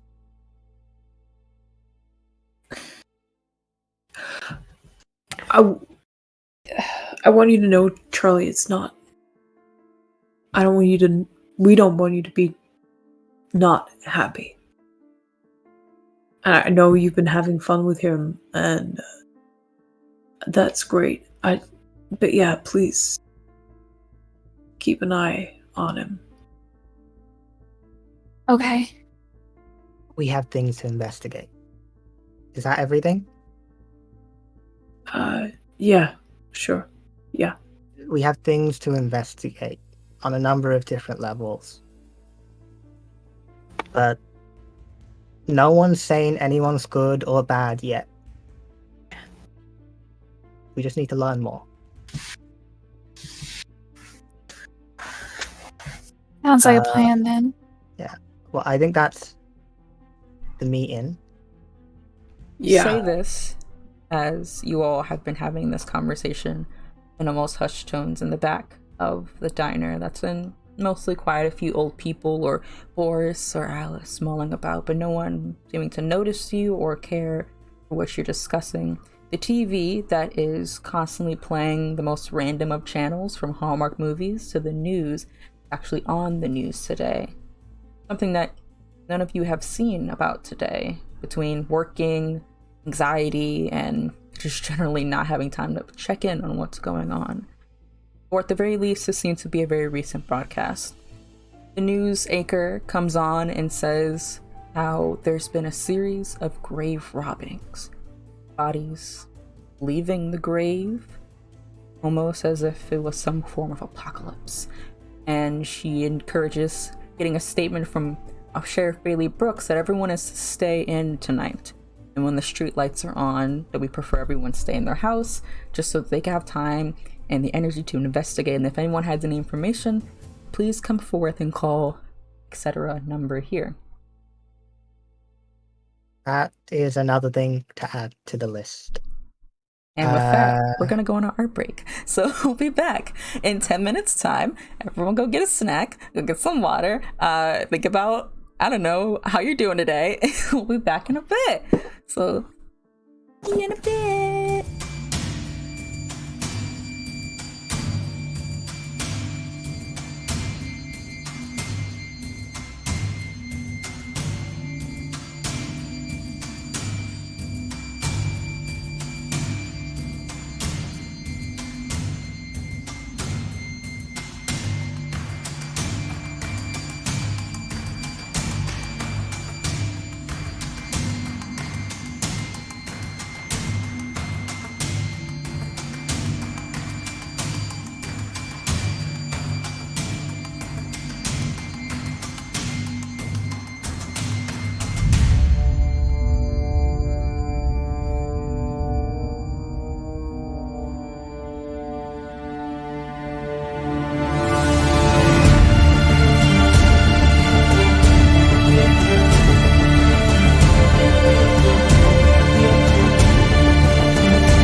Yeah, you don't have to keep drinking it. No, keep drinking Proving it. a point. Yeah, prove your You point. proved Drink the that whole point by bottle. drinking it. Drink the whole Fine. bottle. I missed it. The whole bowl? Oh, you missed it. No, not the whole bottle, please, for the love of God. Go ahead. Do it. So bad for No, you. It's Fergus, so bad for you. Fergus, Stop. second time, I'm gonna beat your ass. Is it really bad for you? It's just salt. Too much salt is bad for you. It's so That's what Yeah, it's bad called. for honey. you. It's so bad for you. Yeah. And I have a Listen, It's oh the my brown. God. The brown Listen, on the Ree, tongue. Ree, If you want to drink fermented bean juice, I'm not going to stop you. You know what? Anyway, guys, I'm welcome glad back for to that. Paragon Does Reach Oh, Chicken we- Soy Sauce. Are we now on? Oh yeah, we've been on. I Yeah. thought we were Yes. still on. No, we've been on for a bit. Yeah, I said it. I was The saying we're stream- going back in. Our Yeah, stream I I just first. saw you was- chug I was Sloy. disclosing it, you know. Yeah. I figured the stream would love to watch you. Great. Get the real feel of it. Stop. In any case, Also, Hmm. this is my method. If anyone Okay. was wondering, that's Oh, it. There so you go. the soy sauce thing is the thing that's truthful. Look at that. What the Ah. fuck is that? Hey, where we I at? date Are we that. still in the diner? We in the diner? I'm trying to give you an out. Oh, that's I'm really trying to give you an out, but you're really not taking it here. sorry. Because It's a lot art enjoys my humor. There's so much That's happening here. I humor. love you guys so much, but I'm terrified. In any case, welcome back from the break. I hope you guys got a good snack, and/or had a good drink of water, etc., etc. We're back for more Paragon Dust shenanigans. Oh, my glasses are foggy. Whew, I'm going through a lot right now. Oh, word. So the last thing we left off on was that you saw on the news after having this deep conversation with each other that there seems to have been a series of grave robbings that have been occurring in the local cemetery that are causing a problem. And the sheriff has encouraged that everyone does not go out too late tonight, and that they'll be looking around if you have any information to disclose this. You guys are still in the diner, but it is a little bit late. So you can see Boris has actually came over to the table and said, "Hey guys, just because of the stuff that's happening on the news, we probably were gonna close up early. I want to get Alice home. I don't know what's going on there, but I'm gonna probably close up in a little bit." That's cool. Okay. Of course, yes. Yeah. Thank you, Boris. Pack up what you have left th- over. Get in some Yeah. containers. Yeah. Put it on my here. Take my card. Put it on my card. He just like looks at you, puts the card back on the table, and goes back to the back to go containers for you Oh. guys. Sneaky. So nice of them. Right. As you guys like start packing up your stuff, getting your things together, you kind of halt your conversation for the moment while you see people are like moving around, cleaning up. You say goodbye to Boris and Alice once you guys are eventually outside of the restaurant.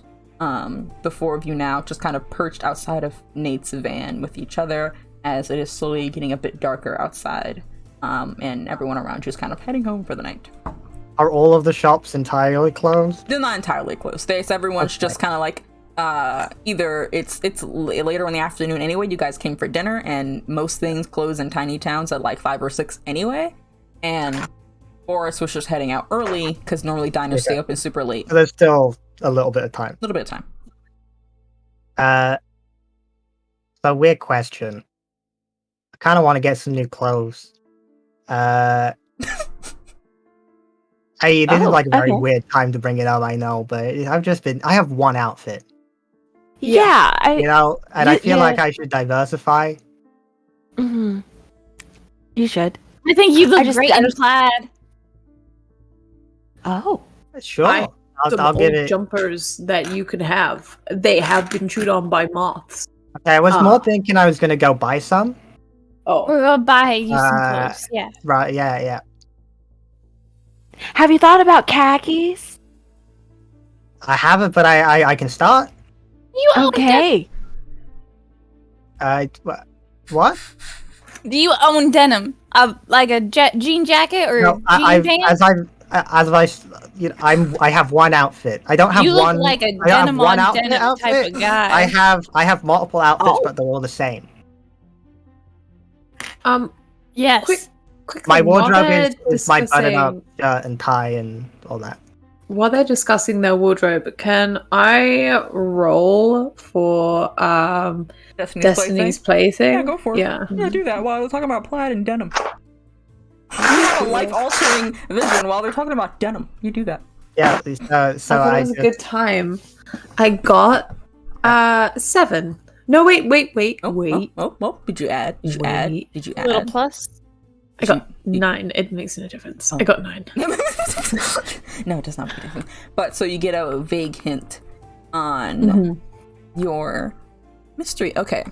So you hear them talking about denim, polyester. You hear Patty's question about like khakis. You hear like all these little like tidbits of conversation, and you're just entirely zoned out for this moment and just really stop checking in.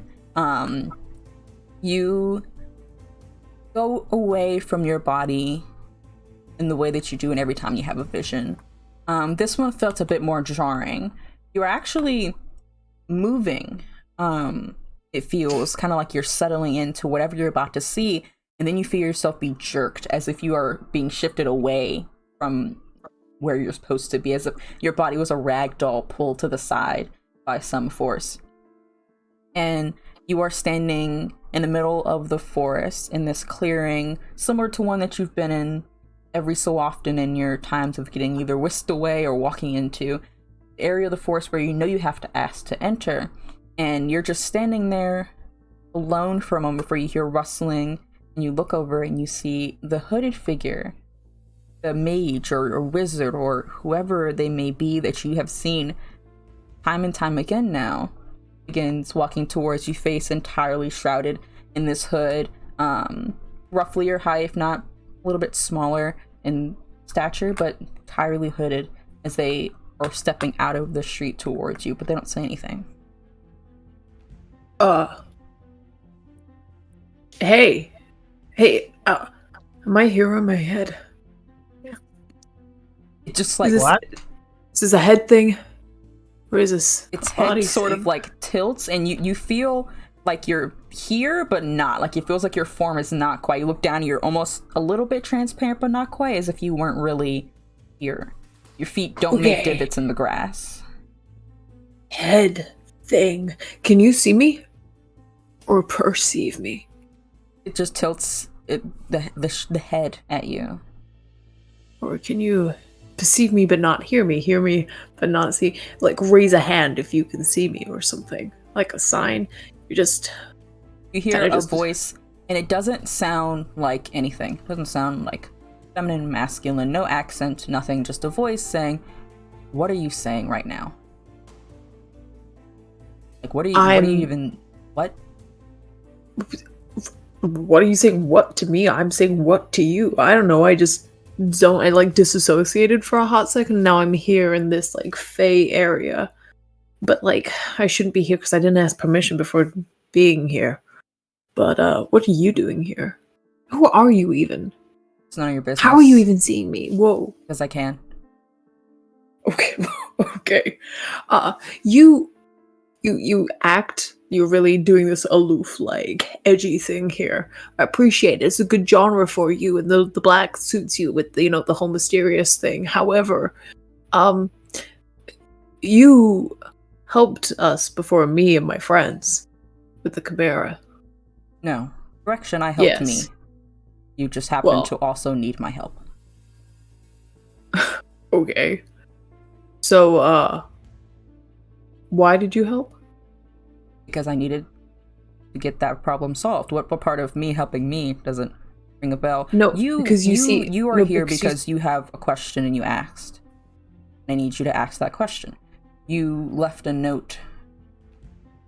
You have something you want to know. You were doing a vision, and I figured it's the easiest method to get that answered for you. What do you need to know? Whoa, hey, I did. Are you Faye? I thought I left it for the Fae to... You know what? I'm not going to waste my questions on that. Yeah. Okay. I was asking about a shadow man. If anyone knew about him or the shadows and stuff. The figure, starts puttering around, seeming to go around the edge of this clearing and look at random things, touching with a hand that's covered in a black glove, and then it seems to be listening. The Hat Man. Yes, you are being hunted by that. Unfortunate. Oh, do you know why? No. What did you do? We've done a lot of things. Noticed. I have a question for you. You would answer me that, since I have answered one of yours. Yeah, sure. I like, you ask me, I ask you. Yeah, sure. What side are you on? Side? What side are you on? Side of what? Who you align with? Can't get a read on you. You and who you're working with are very questionable. But you have a very interesting choice, and I need to know who you're working with. That'll change things in the future, or change nothing at all. I'm working with my friends, with Patty and Charlie and Steve. I don't know. Yes, the one who is not of this world, the one who's using borrowed power, and the one who hunts. Not a great crowd. Who are you aligned with? I guess I got my axe from this kid Cole, this spirit Cole. Yes, your guide. My guide. Cool. What side is he on? That doesn't quite matter, for he is not able to be here. He failed once before and will continue to exist where he exists. I'm asking you, what side are you on? You're Nate. You are the chosen, and as such, that kind of means a lot. In the past, from what I've heard, at least, chosens have not been quite on the side of things where we need them to be. For me, my kind. Kind of gestures to the forest around you. So, are you on our side, or are you on their side? And in their hand, kind of an image of Driscoll as like a town kind of appears, and you can see like little people running around in it, spurring around. So do you? You're being vague, and I don't like that. I'm not trying to be. Okay. But by we, do you mean the Fae? And you guys here in the forest? Kind of, but I'm not the Fae. Let's say it this way. Past Chosens have entirely only wanted to hunt and kill monsters, and based on your current record, I don't know if that's what you're doing or not. It's hard. Makes it easier for you. Okay, I guess I don't know.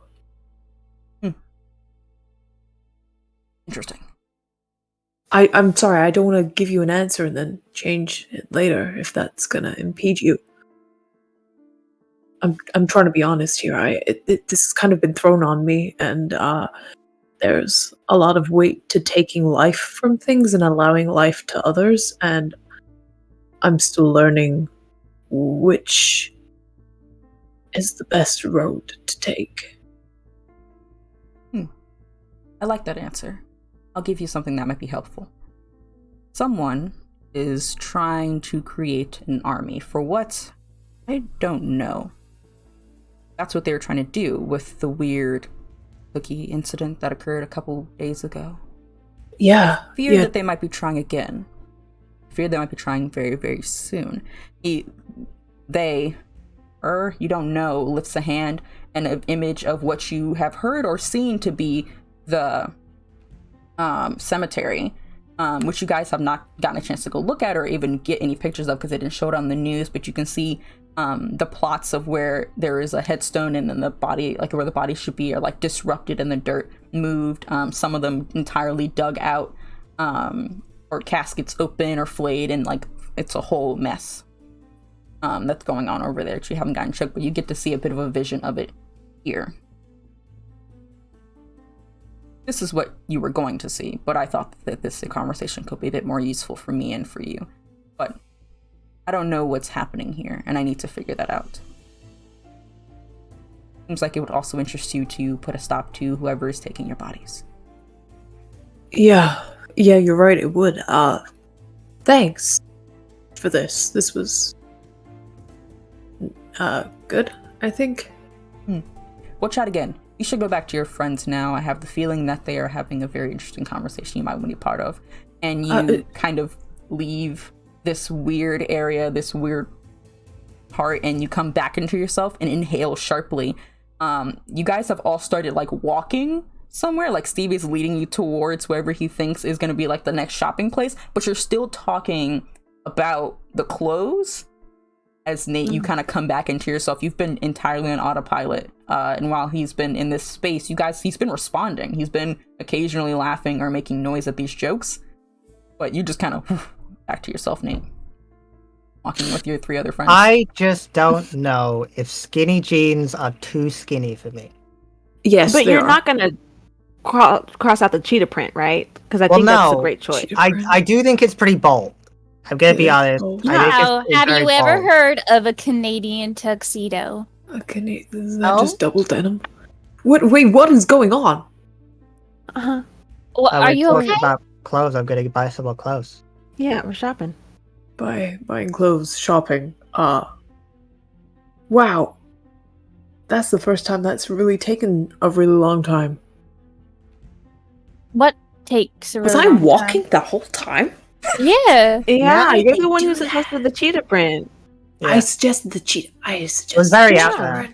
Yeah. Oh boy. Mm-hmm. I take that back. Do you have a thing? Yeah, you have a brainy thing? Kind of. A weird Okay. one. What happened? It was just long. I saw a cemetery. And all the bodies removed and such. Okay. And a hint that someone might be creating an army. An Okay, army? well, I mean, I think we know what's going on here. The bodies are being stolen to be turned into undead. Oh my God, I now have that seen the a few living zombie dead. films. It's not Yeah, it's in zombie zombie films. films. I prefer And Shaun of the Dead. we just That had was a good one. Tammy trying to create an army. So, Well, We never really did talk to Tammy after it all. no. Maybe she remembers who she talked to that gave her the. We already asked about that. That was one of the Oh, few she's things we been did ask pretending. about, and yeah. Oh, but I'm out of by all ideas. means, let's get you a Canadian tuxedo. Even though I'm really sure that double denim would kind of wash you out No, a bit, I my would- man. I want to look at my options before I make a decision, but I think we know what Okay. we're doing tonight after the shopping. Yeah. Make your way. Charlie's gonna quickly, like, as they're walking, she's gonna text a Lark and she's gonna be like, "Don't know if you saw the news, but be careful and maybe stay in tonight and close up the shop early. Stay safe." You get a response. Should you know? Yeah, you send that and you get a response almost immediately of you do the same. You're not working tonight, right? Make sure you get in the house and maybe take a cozy night in. Stay safe. With like a little heart emoji along with the sparkles. Oh, that's the good one. The good kush. As you guys are walking into a oh, department sorry. store. No, you're just walking into the department store, but it's actually just the Reapers Tech Ram supermarket, and you're going in like the back section that has a bunch of clothes. Nate's gonna draw Patty aside briefly, just away from the other two, and he's gonna be like, I spoke to someone in my vision. Oh? You remember I said that I saw this person doing magic when we were fighting Chimera? Yes, I remember. It was them. That they didn't seem Oh. unfriendly. They also didn't seem friendly. I think they're very neutral ground till they work out where I or we stand. But we could be allies if we play our cards right. They Okay. mentioned something about Charlie with borrowed power. Borrowed power. Her magic is Yeah. borrowed from somewhere. Give you your face. So it's not her own. It's not hers. It's not You know that- coming from her.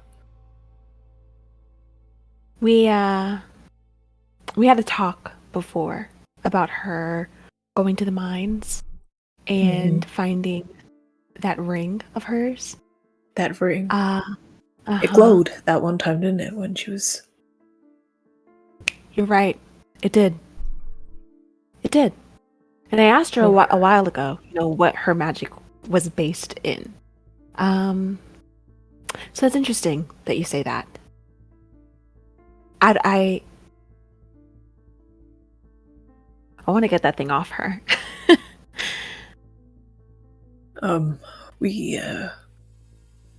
when we go to sleep, I can try and,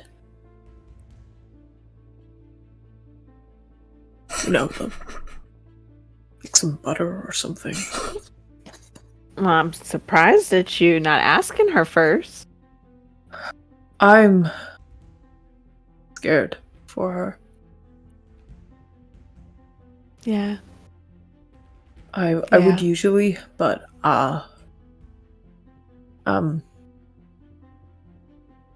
seems really selfish, but I'm scared she might not see it as me being scared for her, might not trust me afterwards. Patty's going to grab his hand and she's gonna give it, those little tight squeezes, hand squeezes. And she's gonna say, yeah, these kind of choices, they're hard to make. But it's cause we care. I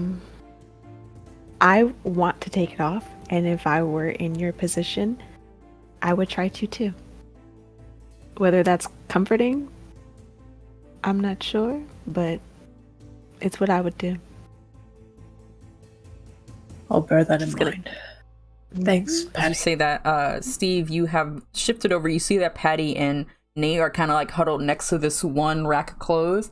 It's a bunch of like little kid shirts, and you're just like, okay, cool. I guess they're doing a thing real quick. So you and Charlie have maneuvered over to like a kind of weird middle area. You're kind of at the Four Nations of clothing right now. Okay, you got denim over here. You got 100% cotton over here, polyesters, and then like satin. Okay, and you are at this middle ground, and you don't know where you're going, but you and Charlie are standing amongst the four options. What are you thinking? And she's holding up like 5 different like colors of plaid. I just tried the blue one, I guess. Okay. Here you go. So let's put it on. Pretty comfy. Hey, can we have a little chat?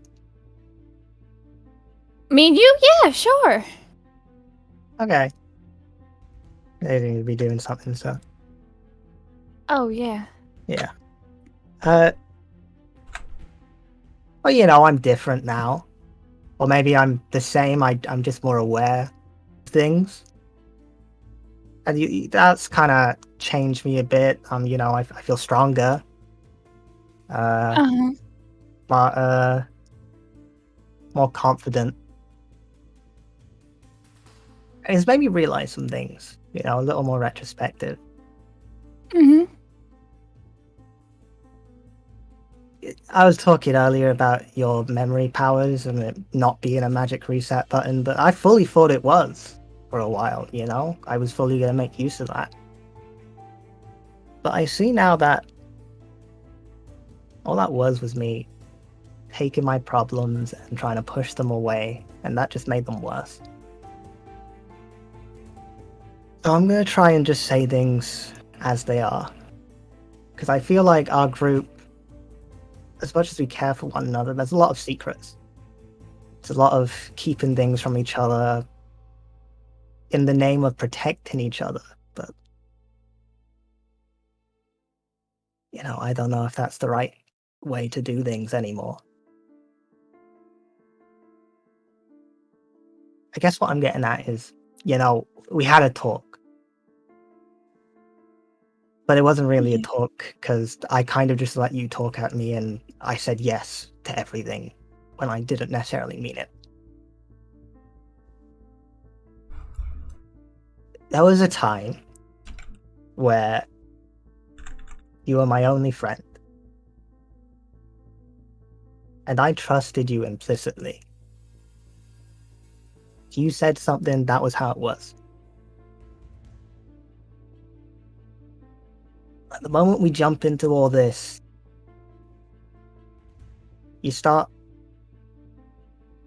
taking risks, doing stuff behind our back. And I know you're not going to do that anymore. You say you're not, but you broke that trust. Now just fix it. No, I can't fix it. And I don't blame you if you never trust me again. What I did, I wasn't thinking. I panicked.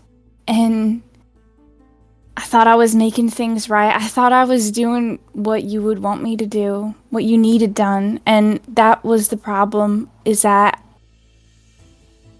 I took over and I made a decision for you. And I don't know what that was about, because we've always been a team back in school and everything. And I know I pushed you into some things, but we always had fun. But this wasn't fun. I hurt you, and I understand the gravity of the situation now, Steve. I do mean what I said about working on being a better person and being honest. And I care about you and Nate and Patty so much. I never want to lose you guys. Me too. And them too, I think. I just think that's the problem. Everyone maybe cares a little too much. Isn't that nice, though, knowing that It's someone nice. cares about you? It's great. It's great. But the way you go about it matters too. And I feel like a lot of us here need to do a bit of soul searching. I still care about you a lot, Charlie. I do trust you to an extent. But it's going to take a while to get back to where it was. I understand. Thank you for telling me how you felt. I appreciate it. You're welcome. And you ever need to say anything about me, just let me know. There is one thing that I wanted to ask you. Yeah. Can I have a hug? Sure. And Charlie gives him a hug. This is perhaps the first real, genuine hug Steve has ever given.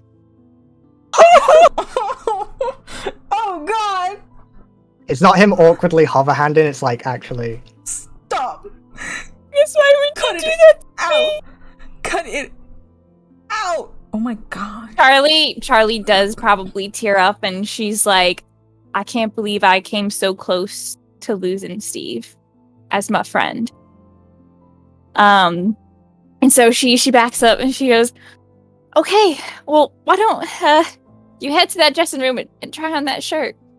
Yeah, I saw a couple of things I wanted to look at on the way, actually.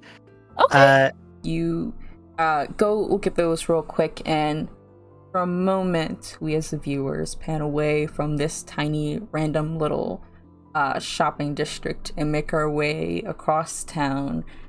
It's a little dark out now. Street lights illuminating, but sun's still setting.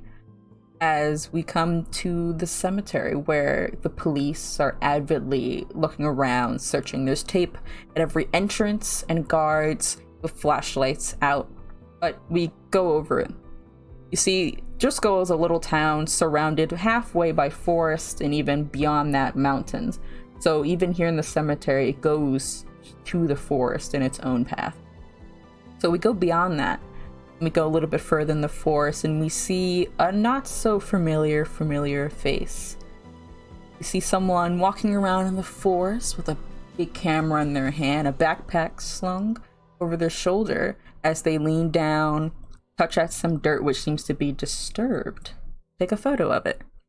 And when the light flashes, we can see a little bit of gleam in their glasses as they take another photo and look around and smirk.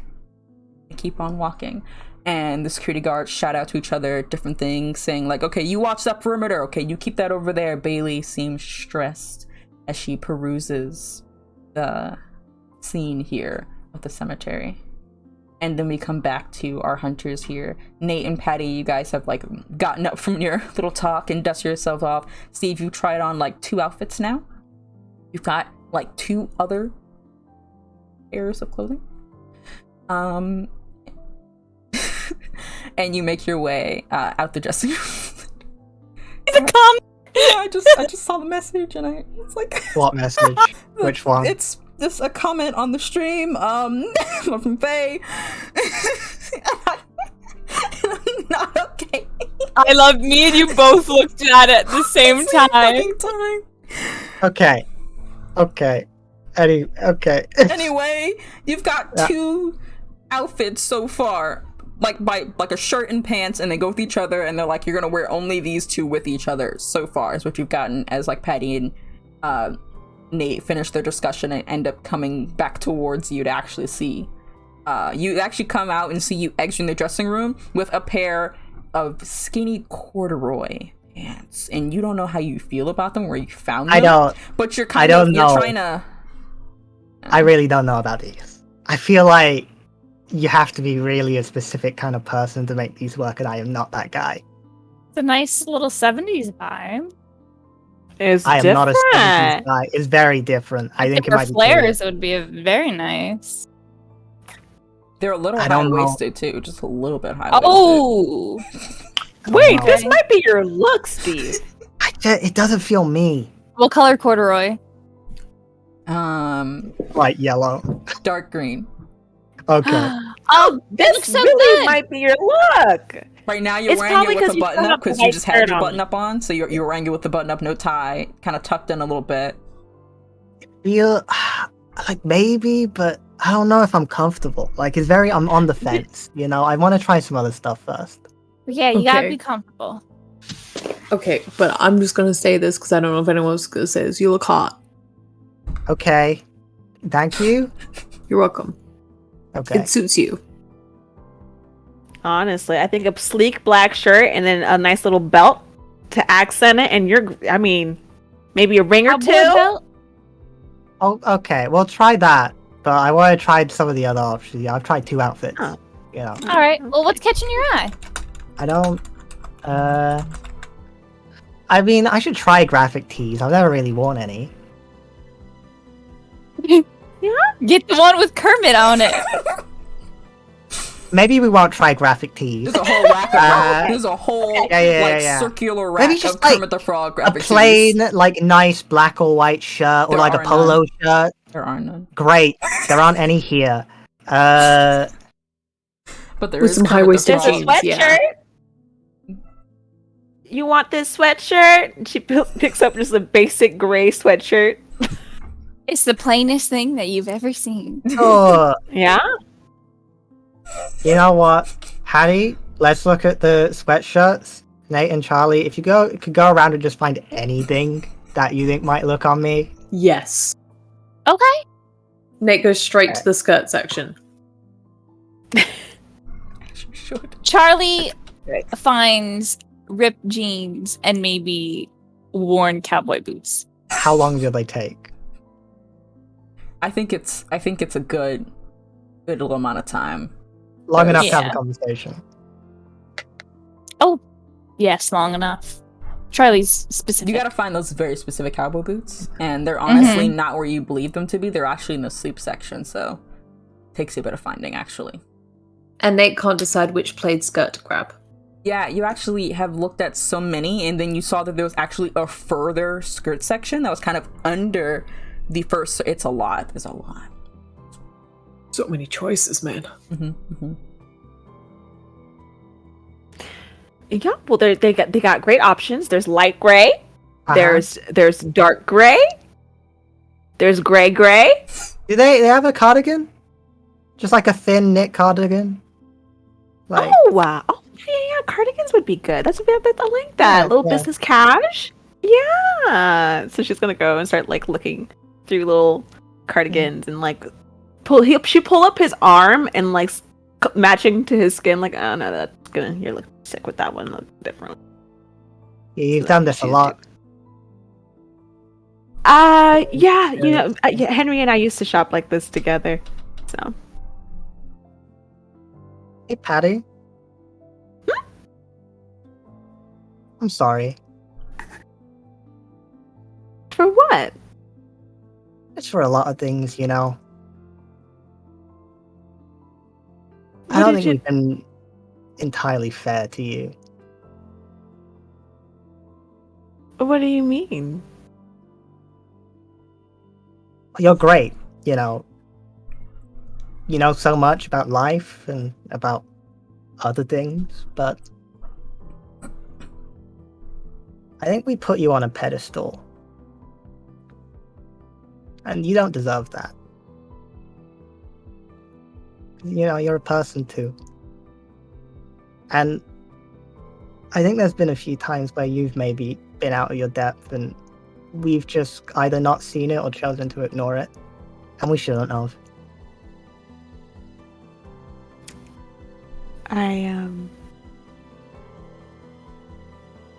I also didn't want y'all to see it, so there's that.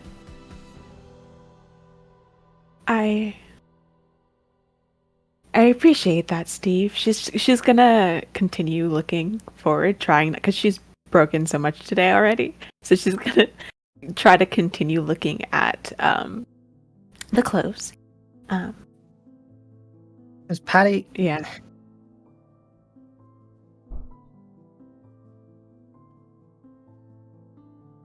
this is our fault for going along with it and just kind of falling into the role, but you know, we're not kids. We're young, but we're adults. Yeah, I know. You don't need to protect us so much.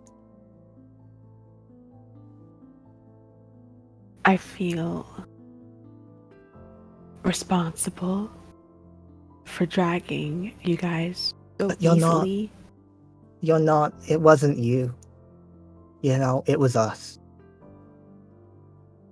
We had stuff going on. Quite frankly, I think we're the ones who pulled you into it.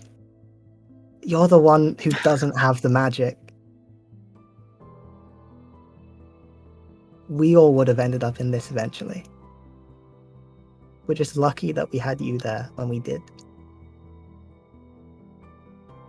She's joking up a little bit, but she's gonna place her hand on his cheek, and she's gonna pat him and say, that might be true. But at the end of the day, I have to be honest, I was a bit reckless. I'm not used to hunting like this. I typically had a partner that I would bounce ideas off of. And coming into this world again, not gonna lie, it was a bit exciting. Kind of missed the hunt. But responsibilities started piling up. More people to look after started piling up. And it became just like how it was. Constantly fighting to keep people alive. And now I feel like just fighting for peace. And I want to keep you guys safe, that's all. However I can. Holding those burdens with the knowledge that I have, you guys coming to me and me helping as much as I can. I guess I just, fell into the mama bear role. I understand. Now more than ever, and he's going to kind of take the hand off the cheek and then take both her hands in his.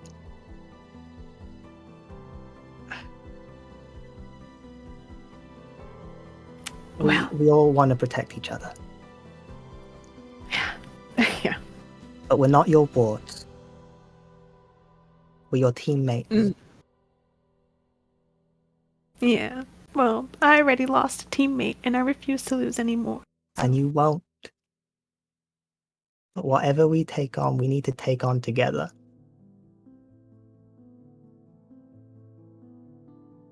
It sounds like a plan, so let's let's take on these pants, okay? Let's figure out what to do with these cardigans, right? Okay. She's okay.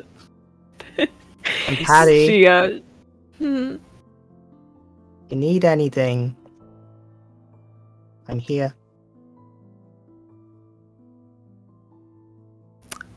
I'll try to remember that. You guys take a moment. You eventually find a pretty nice cardigan. And you have acquired like 2 different colors that you kind of like and that are vibing with, as Nate returns with, I think, a couple perfect skirts that have fit all the quota, and Charlie has returned with cowboy boots, and I believe you're also looking for pants. Red cowboy boots. Red cowboy boots, okay. oh, you know, this would go so well with this plaid skirt that I got. Look, That's really neat. right? You're really good at picking up fashion and stuff like that. Thank you. It's part of living on the road. You pick up different fashion techniques from loads of different people. Yeah, Different- all those different places that you visit, you get inspired from. Yeah, It's totally. certainly unique. Here, give them to me, and he's gonna kind of like move in front of Patty so that none of them can see any of the t-shirts or anything that might be slowly coming out. Patty's holding up like 2 things, like, you know, just Yeah. this sweater with this sweater, but they're like conveniently covering. I think actually, if I take these, he's gonna take some jeans. Maybe just take the rest back. I think I kind of like these. Aw. It's okay Okay. to each their own choice. I think you'd look great in the skirt, but you know, it's fine. I'm not there yet. Okay, you've Think got you- good calves though. You've gathered some jeans, and I'd say maybe like 1 or 2 cardigans, and I think Charlie slips like a cool like watch in there, just like slides that into the checkout counter. The retail workers seem questioning, but they just kind of let it happen as you guys exit the store and into the night. It's gotten a bit darker now that you guys have been here for a bit, and you are all walking home. Well, not home really, just kind of walking together because you're continuing to have these conversations and laughing over the fact that like the red of the cowboy boots would have really matched with that one gray hoodie with Charlie the bought corduroy. them. She's wearing them. She's So wearing Charlie's them. got the cowboy boots and is like they're making a really satisfying click. They actually have tiny spurs on them, so there is a jingle. And you guys Yes. are kind of discussing like how that works as you're walking together through the night with no real direction. What are you guys doing? I think Nate's gonna like just check the time on his phone. And then he's gonna kind of look at the others and be like, listen, tonight's been fun, but we should either get off of the streets before someone snitches on us or head to that cemetery. Well, I think that's the play, isn't it? Yeah. What are you doing? Are we heading straight there, or are we? We should get stuff prepared, right? I mean, if people are robbing graves, do you think undead or I'm I don't 99% sure at some point we're gonna have to Hmm. fight a dead body. I think so, with the army thing being. I'd like to pack up and get some stuff. Okay. Well, let's scope the area maybe first. In my vision, I there think was we no bodies there or anything. Okay. We could scope. It's gonna be hard to Oh. scope, probably though. Why? Well, the police are gonna be there, aren't they? If I they mean, had made a big stink on the news. are they going to be there the whole night? I don't think Well, so. I mean, if they are there, it means they'll have little things down which show things that they're investigating, and it could be things that they don't understand that we would understand. You know what I mean? Oh, look, We in just have to be Amsterdam really, they really had these. In Amsterdam, they had these little like bits that went in the ground, which showed like different clues for like a crime scene. I'm trying to figure out what that could be, and I really can't. But that's fine. That's fair. It's just a question of how do we get that, because we're already kind of a little suspicious to them, aren't we? Yeah, Well, A little bit. it's true. I'm surprised we haven't been questioned. Yeah, it's quite miraculous. Well, we're good at hiding, so maybe we could just find a place to hide and scope out and wait till the police leave and see what they leave behind. We could I don't also, think it's a it bad idea, seems like we're but- specifically attacking the undead, right? So Right. if the They're police just are going to be digging there up all stuff. night, maybe we can check in the morning. Yeah. We can if you want to. I think it's a question of, I do we mean- want to get the evidence after it's done, or do we want to try and catch whoever this is in the act? I think we're making a lot of predetermined ideas. What was the whole thing about not judging Steve earlier? That's fair. Ready to a fight, aren't you? You're always ready for a fight. Not just, Um, I'm just thinking if people are stealing bodies, Well, Mhm. they might go back for yeah, more. potentially. If There's people only- are stealing bodies and it's not just bodies leaving on their own, like carrying the Right, You know. if it's yeah, it's just because of the mention of building an army was my thing. But you're right, it could just Yeah. be naturally coming out of the ground. Well, let's hop in the car, drive by the cemetery, see if the cops are there. If they're not there, we hop out, we go and look. If they are there, we park down the street and sneak up. Sounds good. I like that idea. You make your way to the cemetery in the car, and you do see that there are a bunch of people. Some of them you think people who are meant to be guards for the cemetery at night or keeping an eye on things, or actual police officers in the task force and with Officer Bailey, well, Sheriff Bailey Brooks, who are like kind of scoping the area, looking around, talking to each other, reviewing things, but you do see them.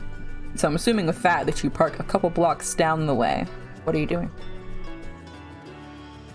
I have an idea. I have an idea. Okay. Let me he's Nate's gonna get out and he's gonna go down like if there's like some bushes or something like near the mud ground. And he's gonna kinda like knock on the ground and be like, Cor, Chip, are you there? No response at this moment. Well, if you can hear, if you're around at any point, it'd be great to hear some input on this area of the underground. If you can give us any deets on that. If you're busy though, check in later. You know where we live. Yeah.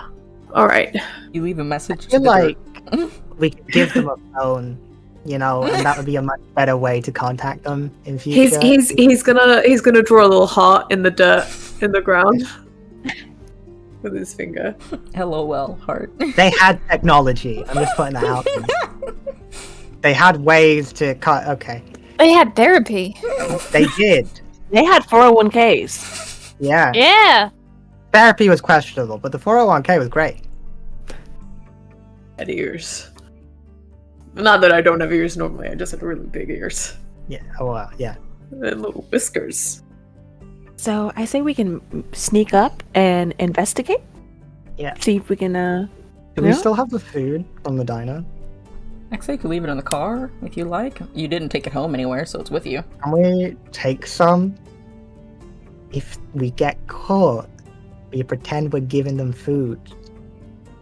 That's not a leftovers? bad idea. Oh, yeah, I it is mean, left. Well, we There's won't half say eat- it's leftovers. Eating sandwiches and Well, let's take the half-eaten ones out.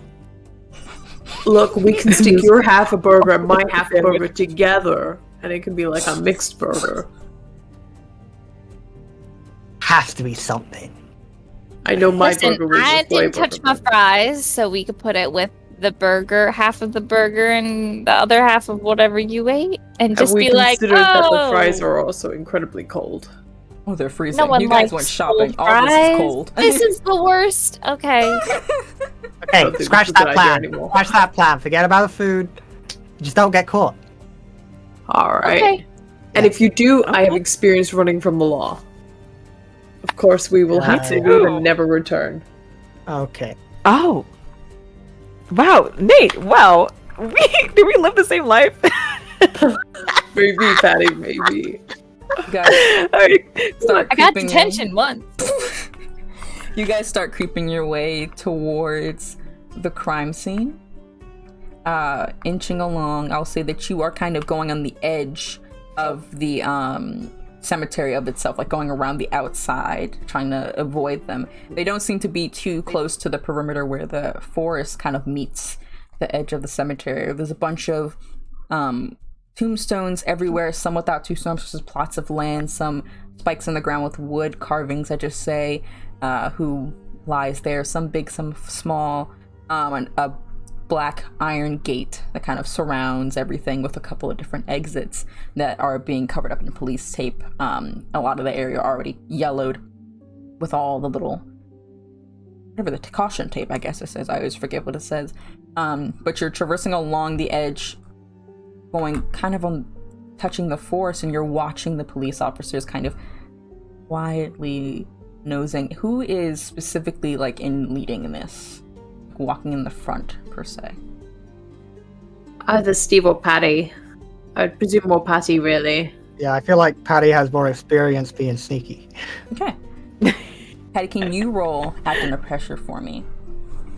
Yo! Because you are kind of in a bit of a stressful situation. It's been a lot tonight. You got a lot to balance right now as you are trying to lead everyone to get a better eye on the situation without getting caught.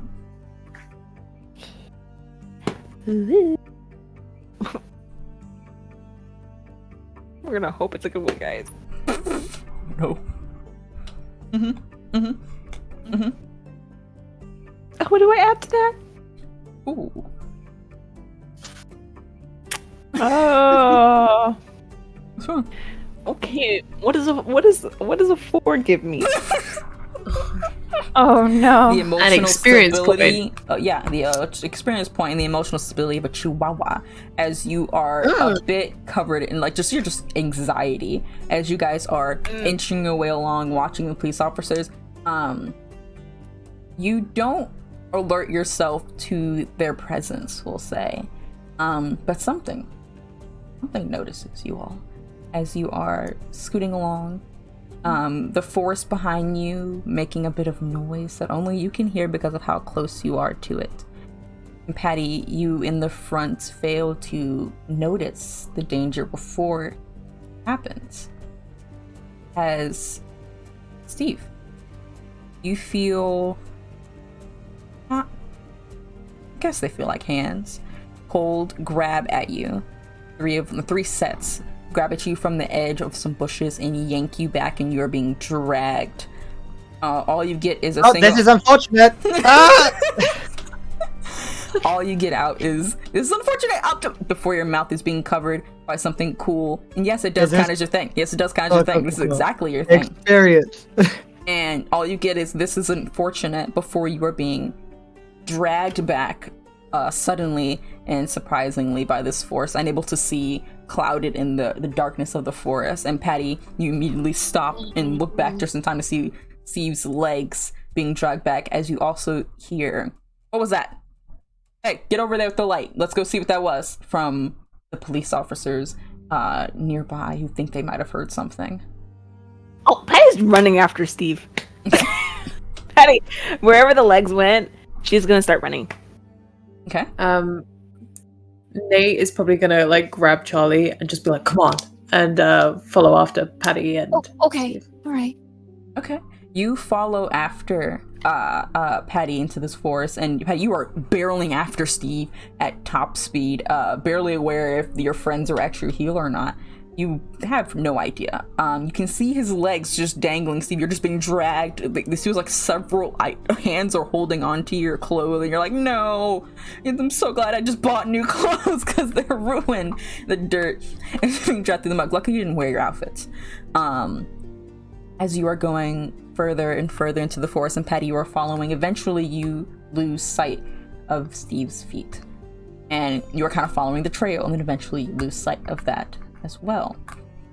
And you come from a run into a stop as you are standing with just nothing around you until you hear a little bit of noise. It sounds like shaking, it sounds like rattling of trees? No. As something begins to come close to you at all sides, Nate, Charlie, you all are back to back with each other in this little 3. Steve, nowhere to be found as these figures start coming out from the trees surrounding you. 4, 5, 6, 7, 8 of them.